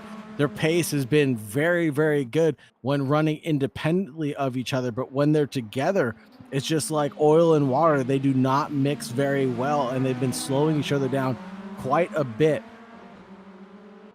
Now we have some more cheers in chat here from Tavener, and not just Tavener, but all of the Palmcroft Church. So a big shout out to them as well, cheering on Kyle. Come on, Kyle. You can get in the top 10 at the very least here. Michael, 18 seconds up ahead. Maybe the top 5 looking a little bit difficult, but hey, we can get into the single digits here. Let's give Kyle some energy and let's get him moving forward here. Michael might need to make a mistake for that to happen, but we'll see. There's still pit stops to be found as well, and Goofy into the lane on this occasion. Andreas gaining that position back, but he's still going to have to come into pit lane himself. 108 being the pit stop for Goofy. That should put them right around a 27-minute ending stint for themselves. They just ran 45 minutes or so. Goofy doing pretty well to put themselves into a top 10, if not potentially a top 5 finish based on their running so far. They've kept their nose clean for the most part, if I'm not mistaken. Right, Mike? Yeah, I think pretty much... I think everybody, minus one small bit of contact that we've seen, has kept their nose clean, to be completely honest. I can't actually remember any contact barring one light brush. And there is Lee into the pit stop right now at 107. That was a 36-minute stint for him. That'll put him finishing off this race right around the 25-minute mark. Should he run another 45 or so, or based on his average so far. I'm excited to see the rest of this event take place. Whoa, J-Rod with a huge wiggle. Wowza, he kept it planted though. That's not the first time we've seen that either. J-Rod, I mentioned it earlier as well, he's driving on the limit of grip constantly here, and he's really wringing this car's neck. We see in chat as well, did we miss J-Rod's first pit stop? No, we did. We accounted for 157 was his first pit stop, second stop at 131. The next stop we predict here to be relatively soon. In fact, maybe within the next 2 laps or so, J-Rod should be coming in. And then after that, maybe around the 41-second mark, or even 29, actually, excuse me, is what we're looking at there for J-Rod. So we're going to be splitting that stint into 2 little 30-minute sessions here. But still, I think he's done everything perfectly. And again, I think it's going to be not J-Rod saying, what did I do right? But other drivers saying, what did I do wrong here? Because J-Rod has just entered in a class of his own, it seems. Yeah, he really has done a great job. Just unbelievable driving. And I think the strategy is really paying out dividends. I think one of the things he definitely practiced, Mike, and I think you'll be proud of him, is he practiced his pit stops. Yes. He definitely practiced these full stint runs to know how far he could push the car, what the car was like under a good fuel load, what the car was like under a bad fuel load. And when the car was light and the tires were scrubbed in, he knew what the car was going to do beneath him. And it's just showing in his confidence and his ability to just wrestle this thing around COTA right now. Yeah, he should have another, or 2 laps from now, I guess, he should have before he comes into pit lane. But yes, the grip getting to be minimal out there. You mentioned the fuel load going down, the tires, they are getting worn out down to the metal at this stage, and that means grip's at a premium. It is not going to come easily. These cars, though, of course, being downforce monsters that they are and really gluing themselves to the track, that, of course, will help out as well. But with Miguel, 16 seconds back, Lee, 23 seconds back, and well, Chris and Roman in their own kind of battle right now, and they are going to be in second and third when this is all said and done. Miguel and Lee, they still need to pit. Now, Chris and Roman have made their stops, but they still have 1 more to go. J-Rod with 2 more to go. How does this play out? I just don't know. Does J-Rod end up third here? I think J-Rod ends up on the top spot of the podium right now. It's close. It's very close. But what are we looking at for stop times? We're looking at over a minute, right? Yes. I think we're some times right now. I think we're looking at third then, probably. Yeah, Andreas into lane, Michael into lane here at the 1 hour and 4 minute mark. This is so many question marks to be asked right now. Does J-Rod here, because again, he has those 2 30-minute stops, but one of them he doesn't need to take tires. Miguel and Lee, they have to take tires on their next stop more than likely. Or excuse me, Chris and Roman, my bad. They will probably.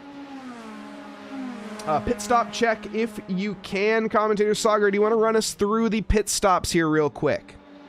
Absolutely. I'm seeing 2 stops for J-Rod, 1 stop for Miguel, 2 stops for Lee, 2 stops for Chris, 2 stops for Roman and Ali. Goofy with 2 stops. Andreas has taken his 3rd stop and is out of pit road, and he's going to be at a 1:10 mark for his pit stop. The OGs are on a 2-stopper. Kyle's taken 2 stops, Michael's taken 2 stops, and Goober's on 4 stops so far. J-Rod stopped before Chris, Roman, and Jacob when they were running 1, 2, 3. Whoa, J-Rod stopped before Chris, Roman, and Jacob when they were running 1, 2, 3. No. When they were running... No, he has not stopped well ahead. No, I think is what you're saying. I might be misunderstanding that. Sorry, Christina. Thugger, help me out on this one. Yeah, let me pull up chat. J-Rod stopped before Chris, Roman, and Jacob when they were running 1, 2, and 3. Yes, J-Rod was the first driver to come down pit road. Okay. So when they were running 1, 2, 3 for their first stint. J-Rod stopped at 157 with Chris as well on that 157. Then we had Roman pit at 155. So it was pretty nip and tuck there at the first stop. Then the second stop is where J-Rod really pit early at 131 compared to the 117 and 115 of Roman and Chris respectively. So they ran 40-minute stints while J-Rod has only run 33 minutes and 26-minute stints so far. So this stint he's on, his pit window should open around the 101 mark, but expecting him to run a 45-minute stint, let's see if he ends up making it down to that 45-minute mark or not. Oh my gosh, he is so on the limit of grip, and yeah, that's why his tires are cooked. And Sauger, your prediction has run true. As on cue, into pit lane here at the 101 mark, and this will be his penultimate stop, so there will still be one more stop to be made after this. Miguel, Lee, they should pit around here as well, but maybe a little bit later. Chris and Roman, again, they got a while before they need to come into the pit lane. They just recently went in. So we're getting down to the nitty-gritty strategy parts of things now, and this is when we start to get confusing. Miguel, though, leading the race once again. So Phoenix takes the lead for the World of Racing 2.4 hours of COTA. And Miguel, I'm going to check the pit stops again. Has Miguel taken his second pit yet? No, he has not taken his second pit stop yet, so that's why he is provisionally in the lead of this race. Lee and Chris have taken their second stop, and interestingly enough, like we said, J-Rod taking that third stop will have to do a splash and dash to make it to the very end, versus Lee and Chris, who should be able to make it to the end, pitting right around that 40-minute mark, I'm expecting. Yeah, and that will... Very long pit stop for J-Rod. Sorry to interrupt. 116.9. That's huge. So, is this about 8 him... seconds longer than the rest of the field. Is this him fueling all the way? Is he going for 0 stops after this? Has to be. There's no other explanation. He has fueled up to the maximum limit that he possibly could, and now he's going to try to run it to the end. I think he may have miscalculated that little bit of time. He should have gone another 10 minutes or so. This last stint was only 31 minutes long. That's not very groovy. Yeah, we haven't seen a single driver make it more than 50 minutes even. Yeah, 51 is the longest that we've seen from Miguel. So this is not going to work. This is absolutely not going to work. We've seen 40 minutes, 40 minutes. Yeah, no, this is going to be a very difficult stint now for him. We'll have to pit at the very end. Damage repair, says Tim G. I don't think so. I haven't seen him get into too much trouble. J-Rod had a little brushing. It could be that. But regardless, he's going to have to take a second stop no matter what. Yeah, that's just abundantly clear right now. He's going to have to pit one more time. His tires are going to be screaming. If they're screaming after 31 minutes, they're definitely going to be begging for mercy at 55 minutes to an hour. Yeah, and Lee just set a purple lap for himself, I think. There, 155, so getting the hammer down at this stage, and more than likely is going to be coming in for a stop here soon, so that's just him using the remaining grip that he has left over, and should be coming in, I guess, around the 25 mark. So he actually just came in not too long ago. So he's just at his maximum grip right now, pushing pretty hard. Very interesting. This is what I love about endurance racing, Mike. Even as commentators, we're tracking this as best as possible. We are literally doing nothing else but watching the event right now. And we still don't know what's going to happen when it comes down to the last minute or two of this event. How far are the gaps going to be? How close are certain drivers going to be to each other? Where is each driver going to come out? It's just a guess to us. And it's so exciting to watch this at a competitive level of racing where everybody is just driving the same equipment. They get to walk in, sit down, have a great time, shoot the gab with each other, and we just get to enjoy the rewards, Mike. This is the best job I ever had. Absolutely. The best part about being a commentator in the booth is we can never be wrong with strategy. Yes, we can be wrong with it, but we're never going to have to reap the consequences. So it just is what it is there. We can talk about how, J-Rod goofed his strategy up to a maximum level, but at the end of the day, we probably would have done the same thing, if not something worse. So, it's all talk here, and J-Rod doing everything he can. That's the thing, right, is we're working with limited information. You got that fog of war that you have in racing, and you can only know what you can know, and maybe J-Rod does have a plan here. Maybe this is all part of what he wants, but I don't think so, but you never know until the last minute, until the checkered flag falls, and Miguel, into pit lane. So Miguel coming in at 57 minutes to the end of this event should probably come in with about 10 minutes remaining based on his average stint so far, unless he is fueling up and trying to run a very long third stint as well. And if anybody could do it, Miguel can, because he's ran the 51 to 42 stints so far. He will know best rather than some of the drivers that have only run 35-minute stints so far. Yeah, and to clarify here for chat as well, as it stands, one more pit stop minus. One more pit stop pretty much for, two more pit stops for Lee, more than likely, unless he can extend it enough. Lee should be able, though, to make it, I think, to one stop, and it should be, one more stop for the rest of our top 5. Pretty much one more stop for everybody now at this stage. I think there's only a small handful of people that still have 2 to go. Predictions for the podium, asks Tavner in chat.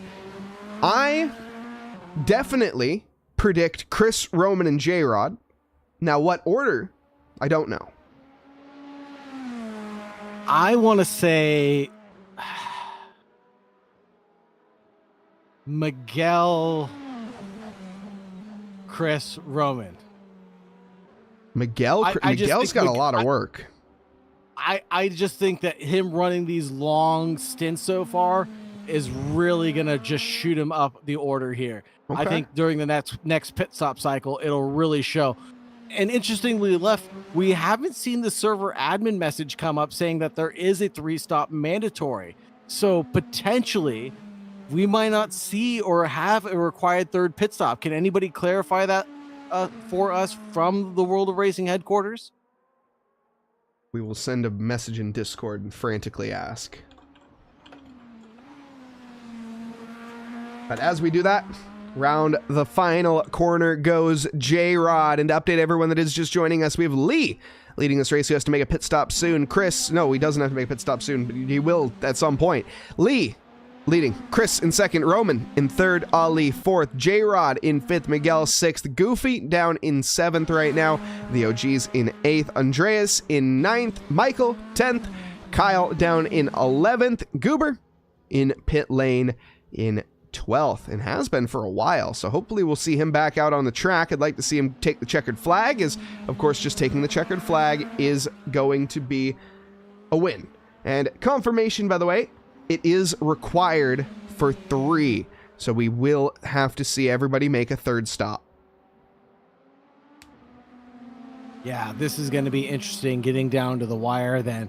Like I said, I'm seeing a couple of splashes and dashes to make it to the end right now. Miguel being one of them, J-Rod being one of them. Man, this is going to be very close. Roman and Chris might be able to make it to the end if they stretch out this stint to that additional 40 minutes ish mark, and they're going to pit right around that 40 minutes to the end of the race. So another 13 minutes of running, that might be a big ask for these drivers right now. Yeah, I don't think that's going to be possible in these cars. And as we've stated before, in order to save fuel in Assetto Corsa competition, no, back up. AC, original Assetto Corsa, not ACC. In order to save fuel in AC, Assetto Corsa, you have to fully lift off the throttle. So if you're on 50%, doesn't make a difference. That's just like you're pressing it 100. If you're on 10%, same difference. Oh no! Kyle with a pirouette like a ballerina. Unfortunately, he will rejoin the track very safely, but that is going to be just another mistake to add on to the list of mistakes here for Kyle in this race, and going to make it a little more difficult to find that top 10, Sauger. And that steak is just going to have to stay in the freezer, I think. No, I'm getting the drivers mixed up again, aren't I? No, you're not. Oh, perfect. That steak is going to be safe and sound in the freezer for another 24 hours. Even if Miguel and J-Rod take a late pit stop, they can short pit with splashes. Yes, fresh tires, lighter weight. Yes, they could go for that, and they might go for that. Honestly, I don't know. So, you might be right. That's actually not a bad call. Is it going to make a difference, though? That's what I'm wondering. Potentially. Very potentially. 1.5 seconds to gain for Roman. 4.5 seconds to gain for Chris. He will gain that back. I think Lee shouldn't be in contention for the win of this race. I don't think. But anything can happen in motor racing, and it normally does. So we will find out as we go. 51 minutes and 51 seconds left to go. We're getting down to it, Sauger. The battles, they're developing now. But currently, it's just a little bit of a hurry up and wait. Yeah, this is always that interesting part of the stream or of these endurance races where things just settle down a little bit. The gaps start to form. The drivers have found their rhythm and are really just settling into their pace, right? We're seeing a 4.7 second gap, the biggest we've seen for P1 and P2, provisionally or not, since the beginning of this race. I think they've been glued to each other's hips at this point in time. 56-0, 56-3, 55-5. For the leaders right now. Ali closing down the gap a little bit on Roman, actually. He's doing a good job there. And we got J-Rod in 5th, Miguel, Goofy, the OGs, Andreas, Michael, Kyle, and Goober running in 12th place. Jacob out of this race, unfortunately, but we still have 12 contenders battling for who's the best here at COTA tonight. Now, Sauger, as we get into the midsections here, as we often have to go about, do you happen to know how many bird species are in the area here of the Circuit of the Americas? Mike, it's been too long since I've worked with you, and I've heard a bird fact. Lay it on me, sir.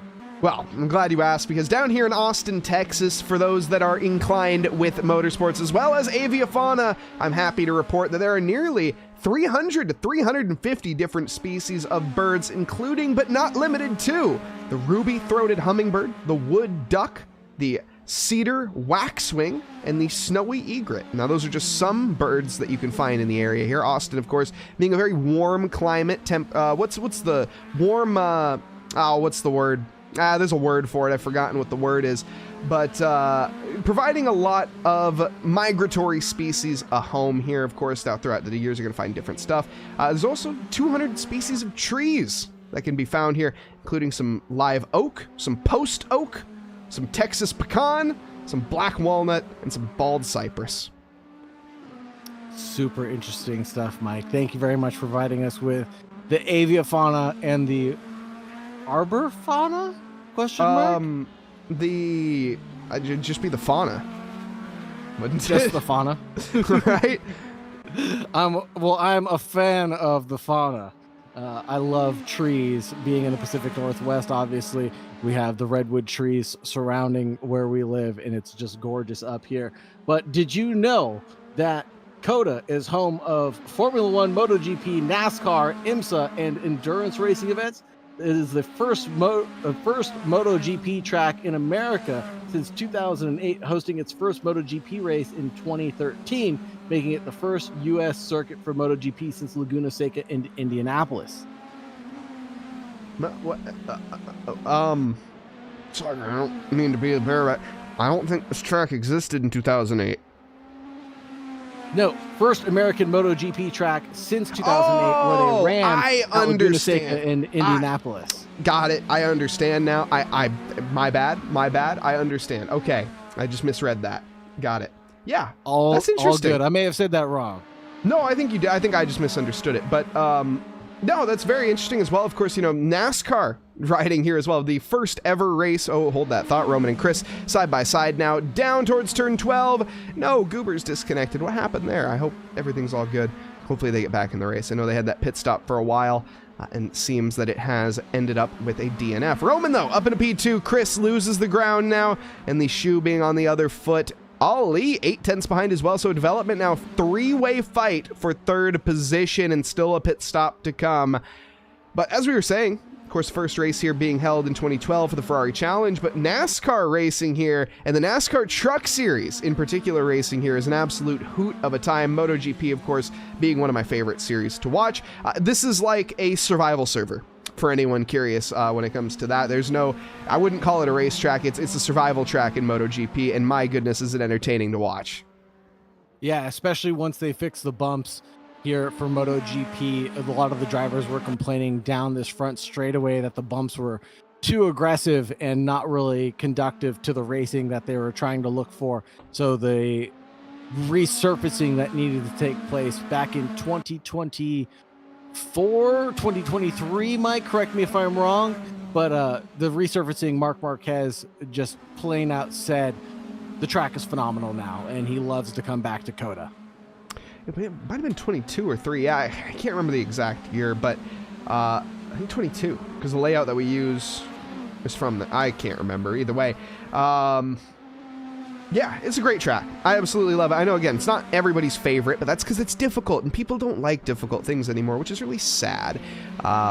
It's a challenge. It's a very tough track at the best of times. It's a very fun track, though. Again, you got a little bit of everything. You got elevation, you got undulated corners, you got banking, you got double apexes, you got triple apexes, you got single apexes. You name it, it has it here at Circuit of the Americas, and it just really teaches you how to drive. If you can master COTA, you can master anywhere.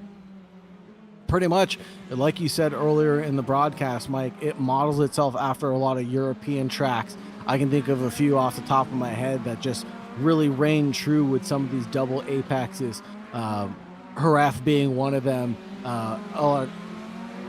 Algarve being another one. I can't pronounce that one properly. I apologize, but just the flowy nature of these tracks, the flatness and some of these blind apexes, these long late apexes as well. Super challenging, super tricky, not what you'd expect to come across here in the United States, but it does provide for some amazing racing as well. Love to see the endurance cars come here at COTA for WEC also, and just good track, good atmosphere.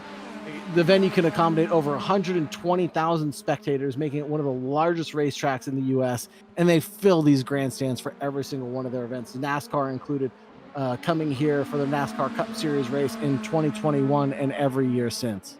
Yeah, and of course the amphitheater as well with this concert hall and it is an absolute vibe. It's a time to be alive here in motor racing, and COTA's the place to go. Ali, well, look at this. He's caught up to the back of Chris now, and Chris to the back of Roman still. Got a three-way fight going on, and again, I wouldn't call it a fight just yet. The gloves have not come off, but we're still in that sort of bickering phase of feeling your opponent out. Maybe not bickering yet. That's to come. Sort of just a watching phase. You're scouting out where your opponent is weaker than you, Ali, finding out where can I get a better exit, where am I quicker, and where can I strike when the iron gets hot. This doesn't look like the best way to go. Ali's tried something out there. He went for a little deeper line, trying to get a better run. It didn't work. He got a terrible exit, a terrible line, and that's going to put him another 2/10 back, and a bit more work to be found. More lockups as well here into the braking zone, and well, taking a look at the rest of this field here, this is the closest battle on track, so we're going to stick with it. We'll go on board here with Ali. Side perspective, again, the fighter cam. I don't know, this cam, what do you think of this cam, Sagar? Do you like it? I love it. It is a great action camera, and I love seeing the rear view mirror as well, just filling up a little tiny bit of that screen so you can see what's going on behind the driver we're currently on board with. So watching Ali now looking forward at Chris, nothing in his rear view mirror, J-Rod is 17.6 seconds back, so we won't catch a glimpse of him anytime soon. I want to keep an eye on the timing tower right now. We're going to see the times trickle in just a second. 56.4, 56.6, 56.6 from the driver. So Roman doing a good job of maintaining the pace. Chris and Ali nearly identical lap times that last time around.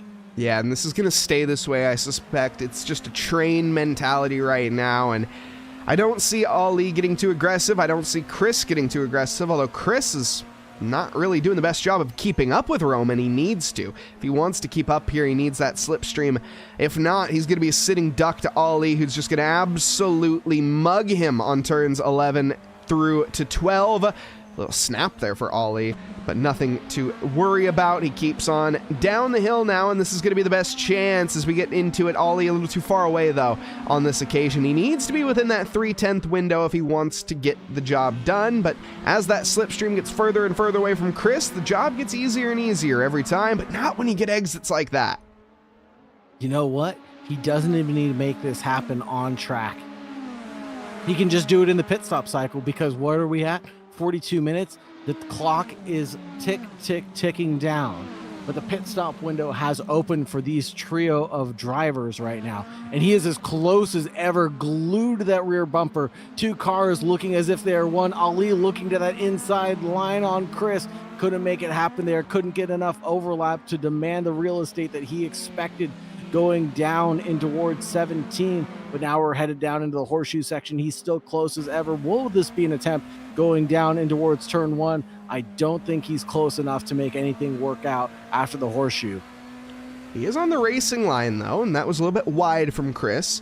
Now able to get it tightened back up, wide again from Chris, but still that gap being a bit wide. Now here, though, we go. There's some back markers being involved, and that's actually, no, is that Roman? I can't quite tell. Yes, that is Roman. So actually catching back up there, and within that 1 second window, so just giving him that extra little bit of helping hand. And Chris having some slipstream as well from a back marker. I think that's Kyle that they've caught up with, and Kyle getting out of the way quite quickly. This is not the best time to catch a back marker, as look at that, it's forced Chris wide, and that has opened up a door potentially for Ali. He's very close through the S's, but that dirty air is going to get him, and you can see immediately you cannot be within 3/10 through these S's, even though you have to be once you get down to the corner. That dirty air is strong. Traffic giveth, traffic taketh away. Definitely took some away from Chris, but gave back in dirty air fashion to Ali as he was tracking so close to the car in front of him. He just did not have the downforce that he needed going through the twisty bits. And now he's getting an optimum exit leading out of turn 11, but I don't think he's close enough yet again. Half a second back, and the gap's not closing down nearly as fast as he needs to make a move going down and towards turn 12. You know, I'm just looking at things right now, and I think I discounted Lee too early. I think he has a good chance. He's 7.5 seconds ahead of these guys, and if they keep bickering like they are right now, Lee just has one stop left to go. He just does a splash and dash, goes to the end. I don't see how he loses. Yeah, Lee is looking really good. Roman's looking good. Chris is not looking good as he just lost the position to Ali. No, they're going back and forth right now. Excuse me. Glued at the hip no longer. Ali gets one done on Chris. As soon as we turn the camera away, of course, Chris gets mugged by Ali, and that in the background is Kyle. It is not J-Rod. J-Rod, despite the fact that I may have bet him to win this race at one point in time, I've been mistaken. Roman into pit lane, though.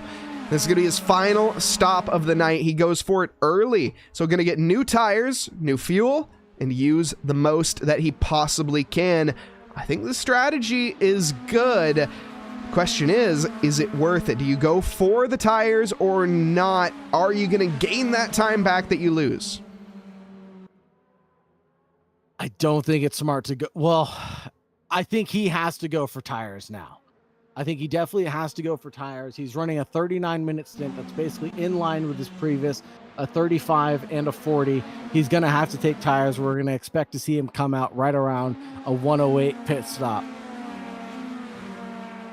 Now, what does that do? So we add, oh my, Kyle, hold on. Good job. Good save there, Kyle. kept it on, well, got it back on track, I should say. Didn't quite keep it on track, but managed to take the polystyrene braking boards. Thankfully, they have no collision here in Assetto Corsa, so making the rest of the driver's day pretty easy. Roman is out, and Roman's in 6th, folks. Miguel is ahead. He still needs to pit. That's a lot of time to gain if you're sitting in 6th position right now and if you want to win this race. And Miguel really doesn't have to pit until the 10-minute mark from the looks of things. So he can pretty much run the clock down, take a quick splash and dash, and make it to the end of this race without taking tires potentially. Now, do you want to do that is the other question. Maybe. This is a short answer. I don't really know, honestly. In Miguel's situation, I don't think it matters. Yeah, I don't think it actually matters in Miguel's situation. He's 43 seconds. Well, yes, everyone's supposed to make a pit stop, so that will come back down, and J-Rod will be dispatched. Chris, maybe not, so... Miguel is in this, isn't he? I can't discount him either. Miguel, by the way, started in 6th.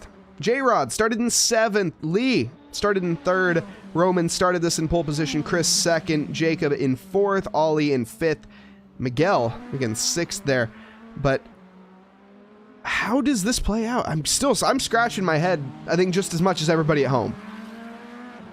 Well, the one thing that's for sure is that Miguel has to take another pit stop, and so does J-Rod to make it to the end. I think those 2 points are abundantly clear. The drivers that are making it to the end right now are going to be Roman, Chris, Lee. Well, Lee still has to make one more pit stop. But yeah, Chris and Roman, Dunzo in the Unzo, they're making it to the end in the checkered flag. And good idea from Tim in chat here, keeping an eye on the lap times between Miguel and Roman to see exactly what they're at. And we see a 157 from Miguel and a 258 from Roman. Don't worry about that. That's a pit lap, so probably somewhere around there. In fact, he was a 1 minute and an 8, so you can do the maths, but I'm not going to. Either way, he's 1.5 seconds behind Miguel, and I think no matter how you look at it, he's gaining. Now, where does Lee come out in all of this, and can he manage to maintain his lead of this event? It's looking pretty good right now, but his last pit stop strategy will really show us what he's made out of, and he comes down pit road a lot earlier than I expected. Let's keep an eye on where Miguel, Roman, and Chris end up in relation to Lee here. He's down pit road right now. Roman coming around the hairpin now. Okay, so turn 11. He's got a long way to go, about halfway through this lap. Yeah, Lee might come out in 6th behind this, but he might come out in 4th ahead of this. Those are your 2 options. Either way, that is a mistake from Miguel, and Roman says, thank you very much. That's the easiest position I've ever gained before. Does Lee take tires? Yes, Lee does. He has to. With the time that he's pit, he has no choice. Not taking tires with 35 minutes left would be ridiculous. Lee, though, should be coming out here in the next 10 seconds. J-Rod is into pit lane. Again, will have to pretty much, he's forced himself into a corner with taking tires at this stage, so he's gonna more than likely have to. But here we go. Roman coming around the final corner now. Let's see, where is Lee? And I was really hoping for J-Rod there to make it a little bit longer in these last 2 stints to be able to pull off a last-second splash and dash to make it to the end, but it just didn't go his way here. By the way, Lee is out on track already and well ahead of Roman. 7.5 seconds. Holy smokes. 6 seconds. All right, fine. There we go. Just wow. That's all I can say. Unbelievable performance right now. Ali still having to make a mandatory pit stop. He should come in this lap, if not one more than this right now, to make it to the end of this event. One thing we haven't talked about at all is the track. Track temperature is around 36 degrees Celsius, the ambient temperature being 26 degrees Celsius, so it's quite hot out there. Yeah, no night, by the way, is just... See, when we thought we'd see night, I don't think we're going to see night. It looks like we're going to be finishing in the day here. It's 2.4 hours, being true 2.4 hours. But I am shocked that Lee is in 2nd right now. Now, It shouldn't be, I don't think. Lee has done nothing but driven perfectly this entire race. I just didn't expect him to fall out there. I really just, out of all of the dark horses tonight, I expected J-Rod potentially to have a little better run than he has. I expected Roman to be up there. I expected Chris to be up there, but Lee was not on my bingo card, and neither was Ali. Ali has put himself into a stellar position here, and he might actually come out in the lead. No way. Maybe. He can. 53 seconds of a gap. Is that correct? Yes. Well, no, that's not correct, but he is about to come out of pit lane. We got 10 seconds left. Lee is coming down the start-finish straight. Okay, Lee is going to come out ahead here. But Roman, is he about to get passed by Lee? This is going to be very close. Let's see. Ollie's got to get moving. Oh, it's a long stop. It's a very long stop. 109, 110. And now just getting going. Oh, what has happened, Ollie? This could have been so good. But unfortunately, that is an absolute lengthy stop for him. And that is P5 as a result. That's definitely an overfuel situation. I think he definitely fueled up for a 45-minute stint to make it to the end, rather than going with just the 33 that he needed to get to the checkered flag. That's the only thing I can chalk that up to. We've seen pit stops as low as 108 here at COTA, so to see him come out with a 111 pit stop is just not helping his cause at all. No, and immediately getting thrown into the line of fire by Chris as well here, half a second back. And with warm tires, Chris almost certainly is going to be able to dispatch Ollie. Here you can see with cold tires, trying to get the best entry he can into turn 11. This is going to be an easy pass, I think, for Chris. Once we get up to top speed, that slipstream kicks in. Actually, Ali got a really good exit somehow, despite the lockup. There is that slipstream effect, forces Ali to the inside. Chris says, yep, no problem. I'll just use my extra grip around the outside. Doesn't work out on this occasion, though. Great defense from Ali. He's going to be giving Chris a run for his money now, and, well, hopefully Chris brought the change to back it up. Absolutely stellar battling between these two drivers, and this is going to be a battle for position overall to make it to the checkered flag. Chris needs to get past Ali quick, fast, in a hurry if he wants even a chance to battle it out with J-Rod towards the end of this event, because J-Rod has got some pace and consistency beneath him to stay ahead right now. 3.7 is the gap between Ali and J-Rod, and Chris really wants to find himself on the podium tonight. Yeah, he absolutely does, especially after starting in second. It's been a long race for him. It's been a couple trials and tribulations, but all things considered, his car has been pointing in the right direction with all four tires intact for a good majority of this race, and that's what you're really looking for in the endurance side of racing. Keep it clean, keep it consistent, and you'll end up with a good result. Right now, Chris, he's battling. He's got a long ways to go, still 30 minutes. It sounds like a short stint, but it really isn't. It's still, anything can happen in motor racing, and it normally does. J-Rod, by the way, podium, still on the cards here. Miguel, he's looking like quite the tasty morsel right now. Yeah, Miguel still, did he take that last pit stop? Let me double check for us. Miguel has not taken his third pit stop yet. Oh, wow.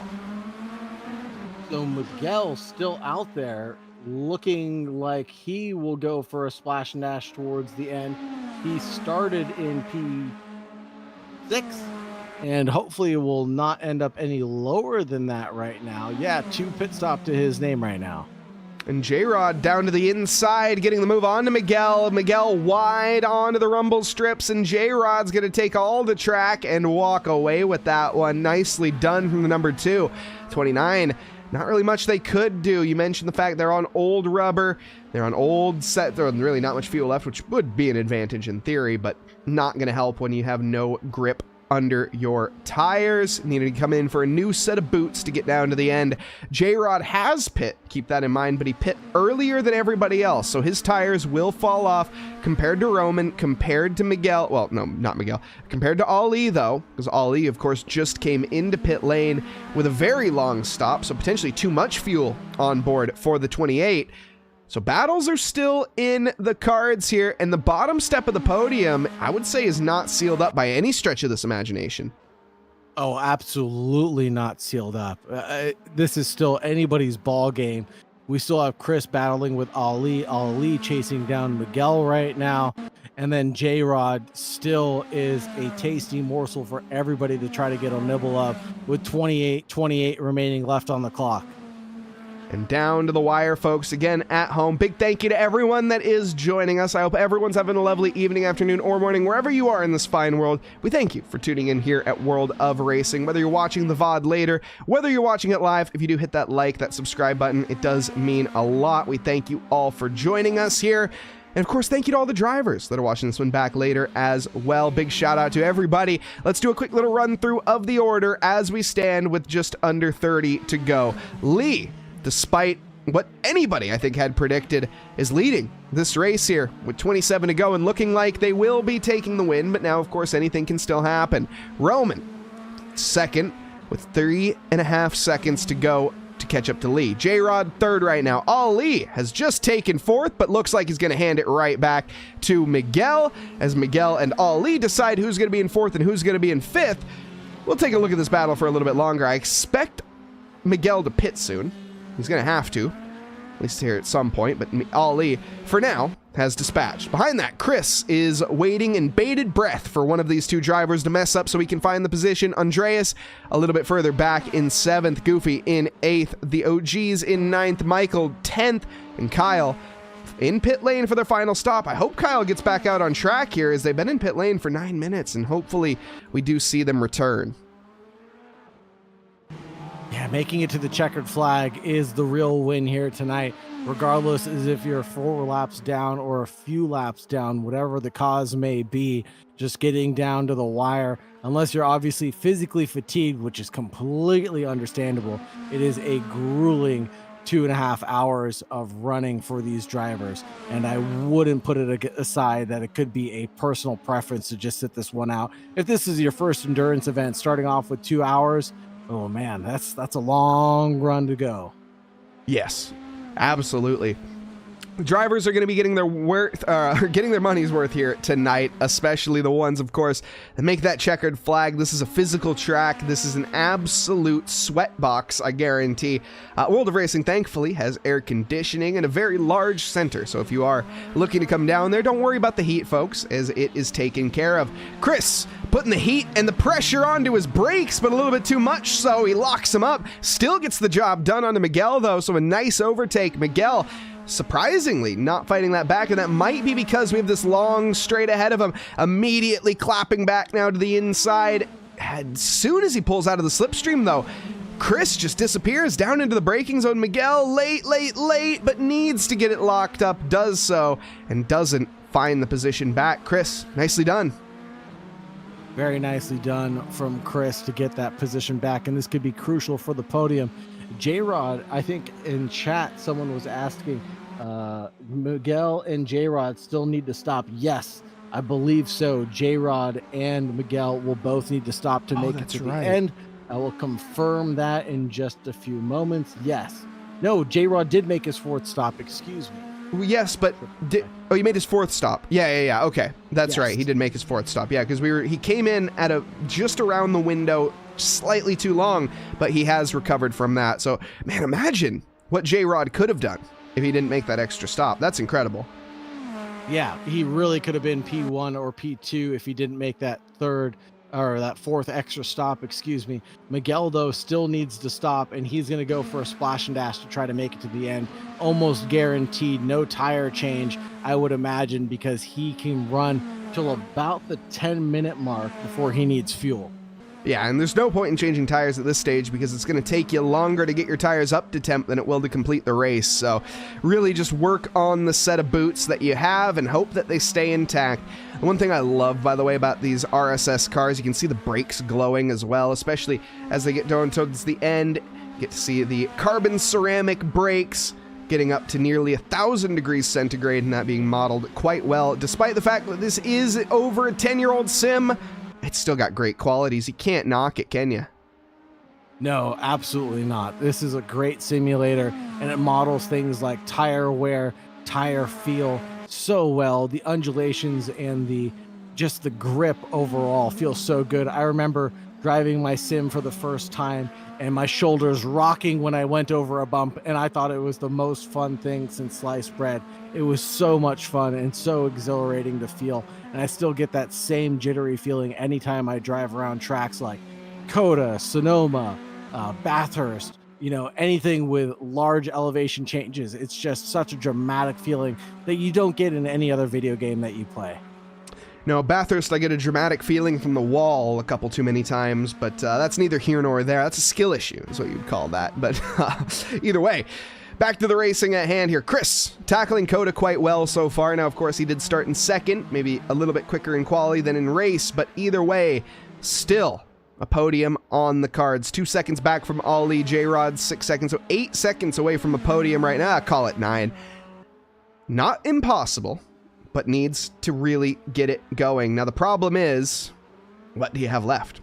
He's shown everything he's got right now, does Chris. And it's really just about plugging it away to the end and hoping that somebody around you makes a mistake. Or, alternatively, you can pull a rabbit out of a hat here and maybe find an extra half-second pace. That would be nice, but again, finding that unlikely. Tim in chat says 1 for Lee, 2 for Roman, 3 between 3. Tire delta may become into play at the very end with how close they are. I don't disagree with that at all. J-Rod and Ali pit around the same time, though, so that should be up down to race pace alone between the two of them. But Ali's done a great job starting in 5th place, working his way up to 4th so far. Let's give a quick rundown of the progress the drivers have made. The OGs rolling out of pit lane now in 9th. But so far, Lee has gained 2 positions. Roman's down 1. J-Rod's up 4. Ali up 1. Chris is down 3. Miguel is right where he started in 6th. Andreas is up 2. Goofy back where they started in 8th. The OG's up 2. Michael up 2. Kyle's down 1. Goober's up 1. And Jacob's down 9. And it looks like Michael and the OGs invert positions there for just 1 second. Yeah, I'm not sure how. I think that was a scoreboard bug thing. Yeah, they're not even... They're miles away from each other on track. So they're definitely not battling right now. Roman... 2.3 seconds. Now, I haven't been keeping an eye on that lap time, but the delta's coming down, so we need to keep an eye on the lap time. In fact, I wonder if Lee has made a mistake here on this lap, because all of a sudden, there's a light in the eyes here of Roman, and a light potentially at the end of the tunnel. This could be a back-to-back win for the 2.4 hours for Roman. He won at Interlagos. Now, of course, in a different continent. Can he do it again? And in similar cars, too, if I'm not mistaken. So they seem to be suiting Roman's driving style a lot better than some of the others on the grid tonight. And that gap is definitely coming down. Was around 2 seconds on the previous lap. Came down to 1.6 on this one alone. So we're definitely going to have to track the battle for the lead of this race. Lap 59 of 20 minutes remaining on the board right now. So we'll get this lap plus about, math is mathing me right now. The drivers are running around. Around 2 minutes. Yeah, like 2 10 minutes, laps. so 9 laps-ish? Yeah, 9, 10. Like 10 at the most. Wow. So let's keep an eye on this delta right now, because it did slinky back up to around 2.1 as it were. So if the delta is within, let's say, 3-4 tenths of a second between Lee and Roman right now, we could have a humdinger of a showdown coming down towards the wire. Yeah, very well could. And Lee, on a redemption arc, he finished 4th last time. He wants the podium at a bare minimum, but we know he wants the win. He's led so many laps in this race as well. Again, I don't think anybody... we didn't really pay much attention to him because we thought he was out of sequence in pit lane, but no, he just sort of was a dark horse that took to the ranks here and gained 2 positions since he started, but really has just disappeared since then. Now Roman catching back up, but now yo-yoing a little bit, so he's gaining some time. It seems that Sector 3 is favoring Roman. Sectors 1 and 2 maybe favoring Lee. And J-Rod, he's just struggling to keep up right now. 7.2, that gap is gaining, and Ali stuck, it seems, at 6.2 as well, somewhere around that 6-second gap. needs to find a little bit more pace, and Chris losing time as well. So we're going to see so far a little bit of staleness for right now, but I think Roman slowly is going to be chipping away, and with 9-10 laps left, I think we will have a battle for at least P1, and as you mentioned, will J-Rod join this conversation? Maybe. That's a big if and or but there for J-Rod to join Lee and Roman. I would expect to see an incident happen for that to take place. 6.87 seconds back right now. That is a huge margin to try to make up right now with just 18 minutes remaining left on the clock. Oh, and someone's clattering over the sausage curb in that blue livery and recovers very nicely. But man, that was tricky. That was Michael in 9th place.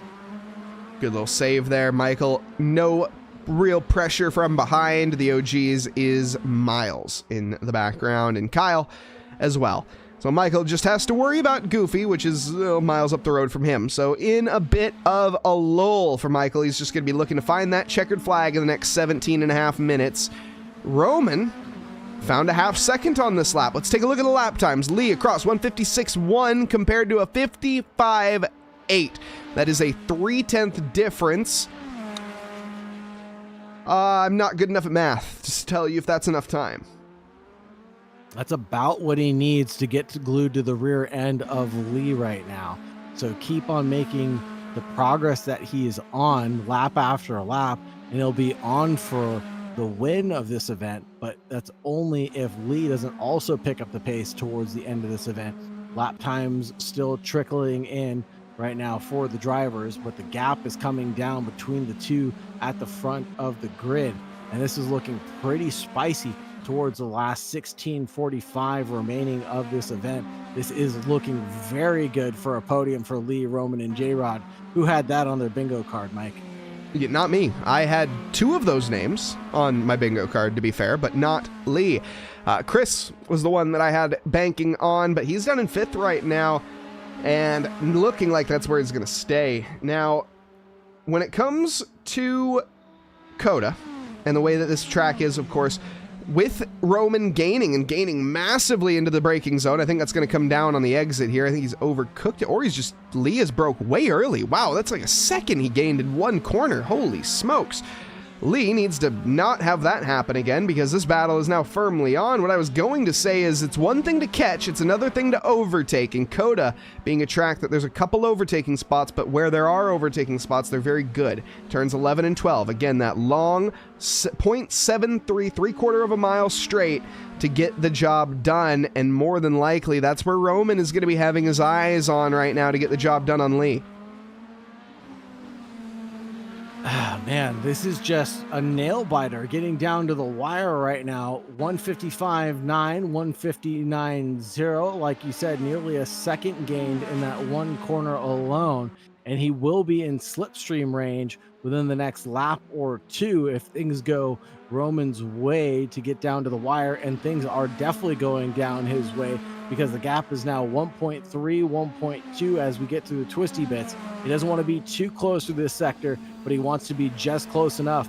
And Roman on the front nose of this car, seeing as we navigate through this tight and grueling section of track, is closing down the gap within 1 second. He might be a little too close getting towards the wire. Does he get any wiggle, any kind of understeer? No, he's maintaining very well right now into the braking zone of turn 11, right around that 75-meter board.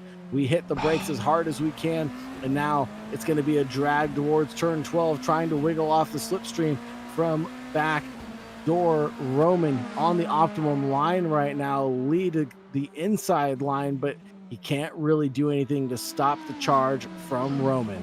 No, he had to make 2 stabs at the wheel through turn 11 there. He turned in just a slight bit too early, and unfortunately that was all of his momentum gone in the blink of an eye. Not even way faster than the blink of an eye. That's only 0.2 of a second. That was more near thousandths of seconds it took for him to make that decision. Again, just turning it in inches too early, and well, that's the result. That's your best overtaking opportunity squandered, but don't worry, there's still 13 and a half minutes left to go. Plenty of time, but not plenty in the ways of comfort. You want to get it done, and you want to get it done fairly quick. This is not necessarily a track that you can just guaranteed pass someone on the last lap, but it is a risk. Again, that's 3/4 of a mile straight is powerful. Start-finish straight, surprisingly, we haven't seen too many overtakes down, have we? No, we haven't seen a ton of overtakes happen coming down the start-finish straight. It is the second straightaway, or the second longest straightaway here at COTA, but we haven't seen too many lunges or leaps of faith headed down into turn 1, Big Red, but we have seen a ton of overtakes leading down in towards turn 12 and turn 11, obviously. Now, fuel could come into equation. We know that, who was it? Ali was the one that had a lot of fuel, that's right. So they won't be running out of fuel, but Roman and Chris potentially going to have a little bit of troubles there if they didn't account for it. This is not the time to think about that, though. Well, it is, though. If you're at that 12.5 minutes, this is the time to save a little bit if you have to, because if you don't want to get down to the last minute and say, well, I have to save 1/4 of a gallon of fuel or else I'm not completing this race, you want to typically find that out early. Absolutely. And speaking of the gaps that we're seeing right now, we have an 18-second gap between P1 and P5 right now. I'll say that again. 18-second gap between P1 and P5 after 2.4 hours. That's a pretty tight grid of competitors that we're seeing here at the World of Racing. Hats off to these drivers again for putting on such an impressive show for us right now as we approach the golden hour of the stream and just 12 minutes remaining in this event. I think this is actually akin to the COTA 6 hours, where they don't race at night, but they do start in the morning and end, or in the afternoon, and end up racing into the golden hour of the evening. Yeah, that makes sense as the sun is setting. It's 3:14 p.m., a little early for the sun to set, but of course that is just the timer. That doesn't mean anything in the in-game. 1 second is the gap at the line, though, and Roman is getting closer, but is he close enough? No. I'll just spoil that one right away. No, is the short answer. Yeah, this has been quite the impressive feat, and I don't want to say just from the drivers, but also from the organizers as well. So a big shout out to everybody behind the scenes, of course, DJ, as well as John, Alex, everybody from the World of Racings as well. Of course, those are just a small few handful of names that make it possible. Of course, World of Racing Kansas City, as well as World of Racing now in Phoenix. The newest location opened 4 days ago. So if you're looking to get involved and you're in the Phoenix area, head on down, World of Racing Phoenix, folks. It is newly opened, and you won't want to miss out. I would go if I didn't live a few hundred miles away. Almost 1,000 miles away, right, Mike? It's probably something like that, yeah. Arizona's quite a bit away. Yeah, crazy. I will be down in Southern California in October, and I'm thinking about hitting up my local World of Racing headquarters to maybe try out a sim rig. I'll just have to find a place for my puppy dog to sit and not get her too excited. Thankfully, there's plenty of space down at World of Racing, including there's some couches as well. And I'm sure maybe she's allowed on, but I don't know. That's a John question. So, well, you'll have to find out later. But it is, by the way, it's 1,400 miles. Holy crap, America's big. I always forget about that. Wow. That is a long stretch to drive, Mike. How many Laguna Secas is that? Let's see what AI can do.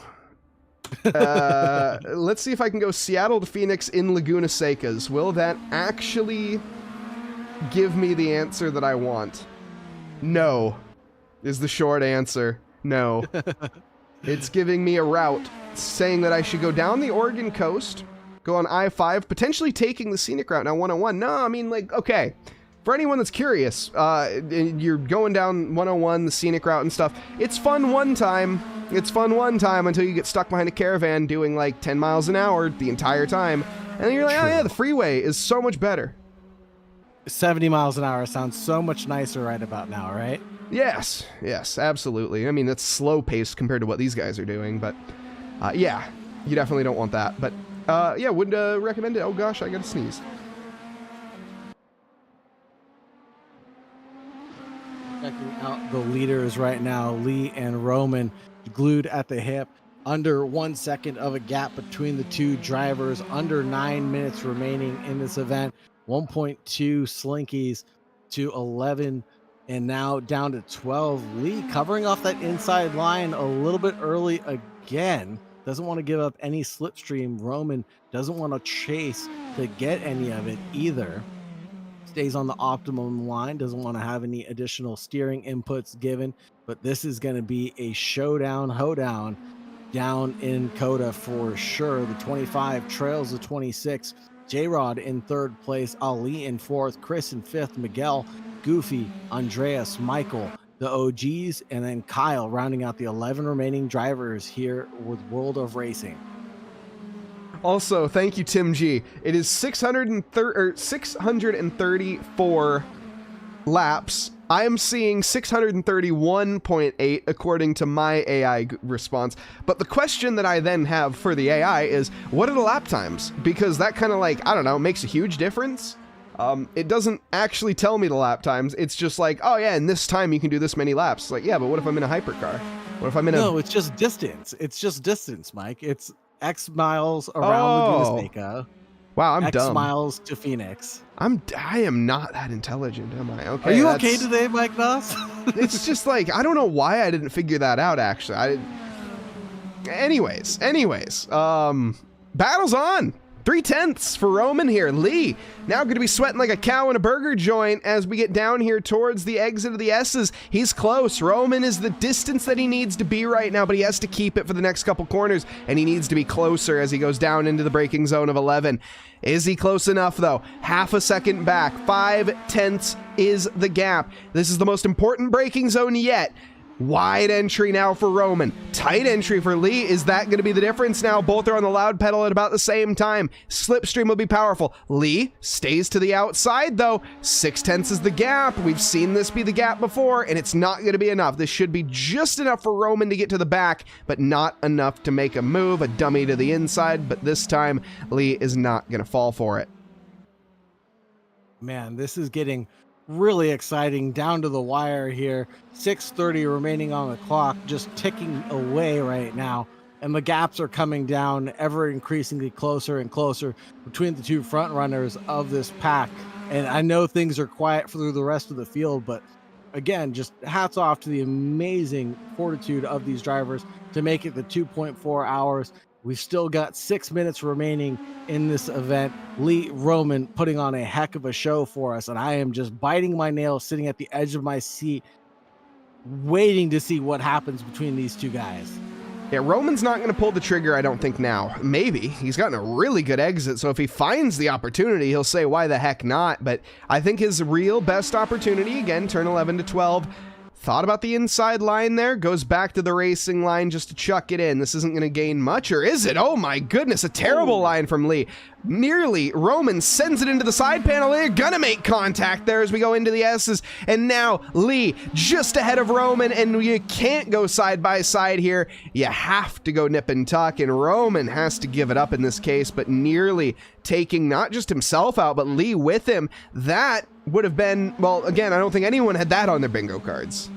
But heck, at this point, I wouldn't count it out. Yeah, no, it's definitely not something we had on the bingo cards, but it's exactly what J-Rod needs to try to catch back up to these battling duo right now at the front of the field.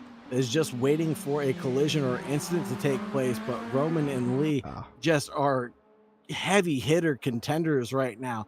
And just Roman following in the slipstream right now out of the exit of turn 11 into 12. This is good. This is going to be an opportunity leading down towards turn 12 onto the red paint, onto the inside line, side by side. Big lockup of the brakes from both drivers. It looks like, oh, they're going to touch Martin. And they do clatter each other, but Lee still manages to maintain his lead over Roman. Credit to Roman there for going for it. That was the best chance that he's seen in nearly 2.5 hours. I don't blame him for giving it his all there. He got a little, he gave it his all and some.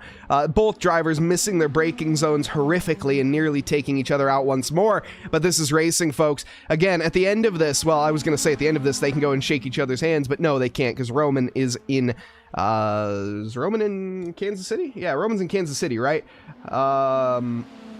I think so. Either way, Roman is from, scrolling up, Phoenix? Is he Phoenix? Anyway, somebody let me know as we get down to it here. I know there was a message earlier that said it. please do let me know. But either way, this is going to be Lee from Tustin. That I know for a fact.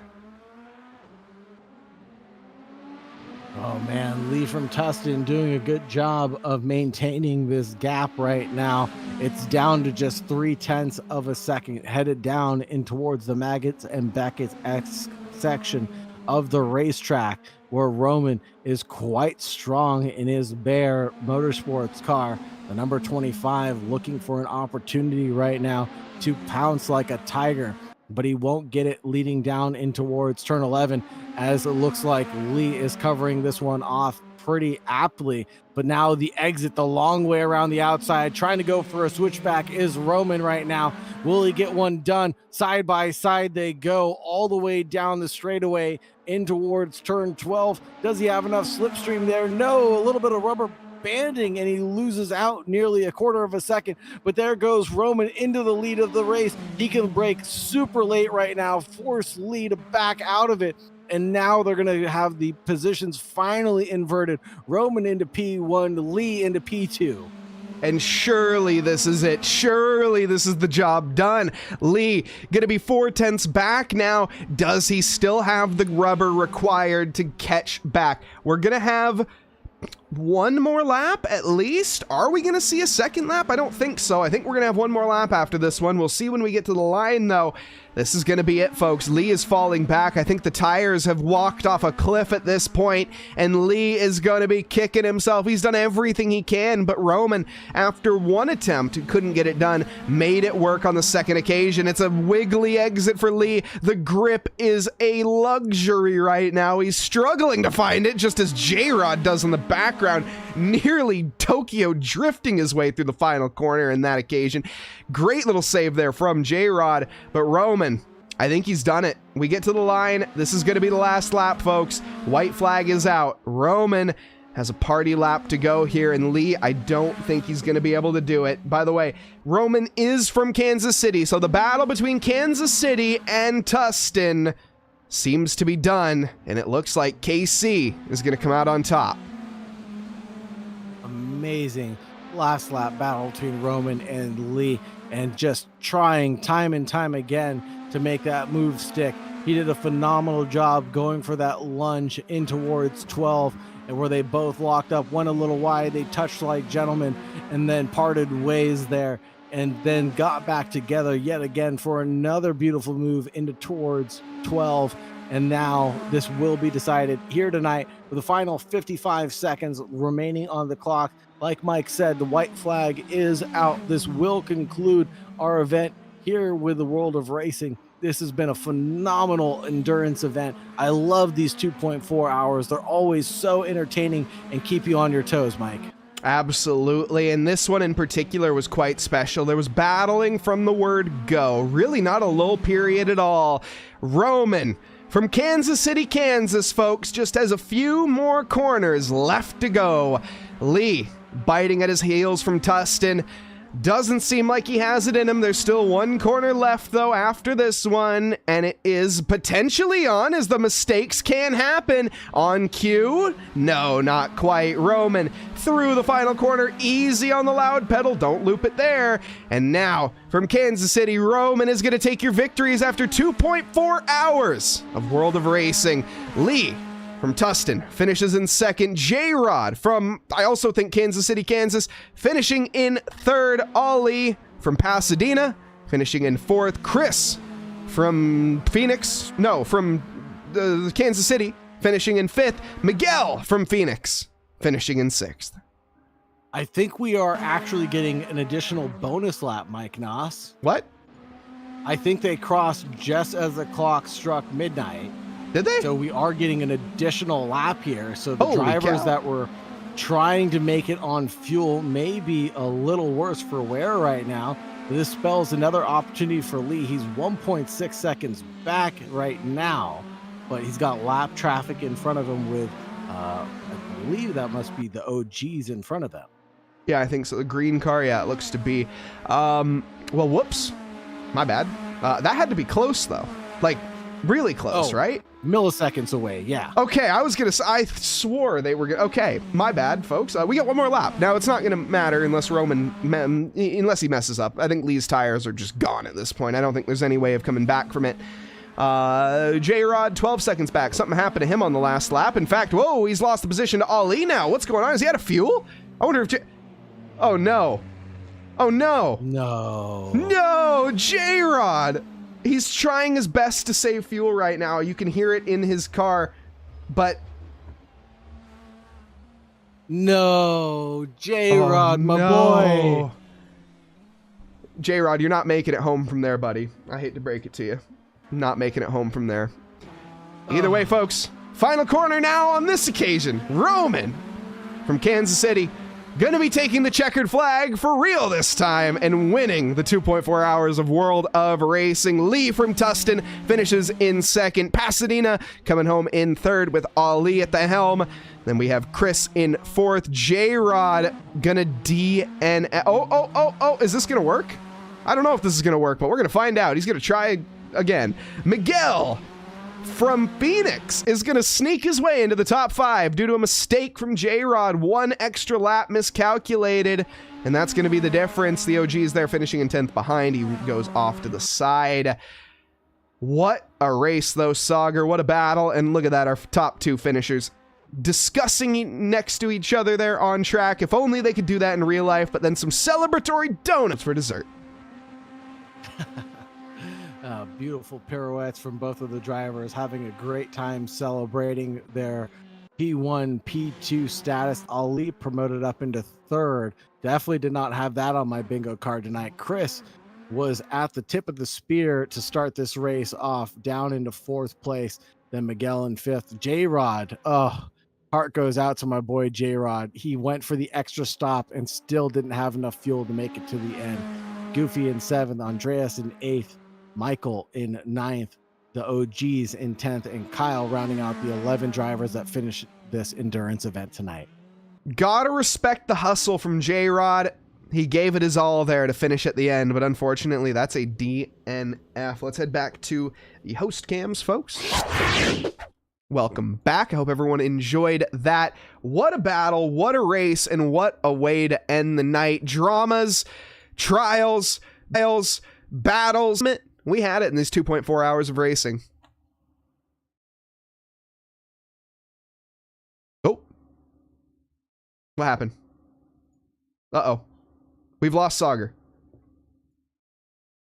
Okay. Is this me? Are we still live? Did my internet just die? No, you're back, Mike. Oh my goodness. Wow, okay, what a time. Well, Sauger is next to me, but not. I don't know what happened to your video link there. Let me refresh it and see if that fixes anything. No. Interesting. Okay. Well, things broke at the end, which is fine. But Sauger, why don't you talk us through this race while I see if I can pull you back up? Just an amazing span of events. Just watching the ladder climb, fall from the drivers. Roman starting where he finished this event in P1, Lee in P2, Ali in third, gaining 2 positions. Chris down 2, Miguel up 1, J-Rod up 1, a lot of drivers up 1, Goofy, Andreas, Michael up 3 on the net, and the OGs up 1, Kyle down 1 from where he started. Just an amazing turn of events, watching the battles, basically like you said, Mike, from the word go, right when the green flag dropped, just to the end of this race. Nonstop action. You couldn't have asked for a better event. I'm super excited for the next 2.4 hours, as I am excited for all the 2.4 hours here with the World of Racing. Absolutely. And great job as well from our drivers. Again, Roman taking the victory over Lee in dramatic fashion. It came down to the last few laps, and typically with endurance racing, that's not how it works. We all know that. It's typically a blowout, and in this case, no. In fact, both World of Racing 2.4s, the answer is no. Little laugh, yes, Christine, thank you for that. We fixed it, though. We fixed it. You gotta love when things break at the very end, and then you fix them. Either way, Lee finishes in second, Ali in third. And by the way, Chris is from Pasadena. Thank you very much from Ulyssia from saying that and covering up from that. Roman getting some cheers from Emily in chat. Emily going to be very happy that their choice took home the victory tonight. But again, this is not going to be it, folks. If you enjoyed what you've seen here tonight, hit that like button, hit that subscribe button, because we have this weekly. We have weekly races with World of Racing, various leagues, MX5s, and so on and so forth, and you can take part in that as well. We got members nights, various other nights as well, and it all happens at World of Racing. And if you have a World of Racing down near you, which if you're in Phoenix, now you have one near you, you got no excuse. Head on down and check it out. Sauger, is there anything you'd like to say before we do close this broadcast out, though? Thank you so much for joining us, everybody. It's been a pleasure to read all the chat messages. Thank you very much for allowing us to broadcast here from the AK Esports Broadcasting booth. It's been a pleasure. Have a good night. And as always, make sure you stay safe out there. Absolutely. And on that note, folks, I hope everybody has a lovely evening, afternoon, or morning, wherever you are in this fine world. Thank you so much for tuning in. We'll be back next time. Thank you, and good night.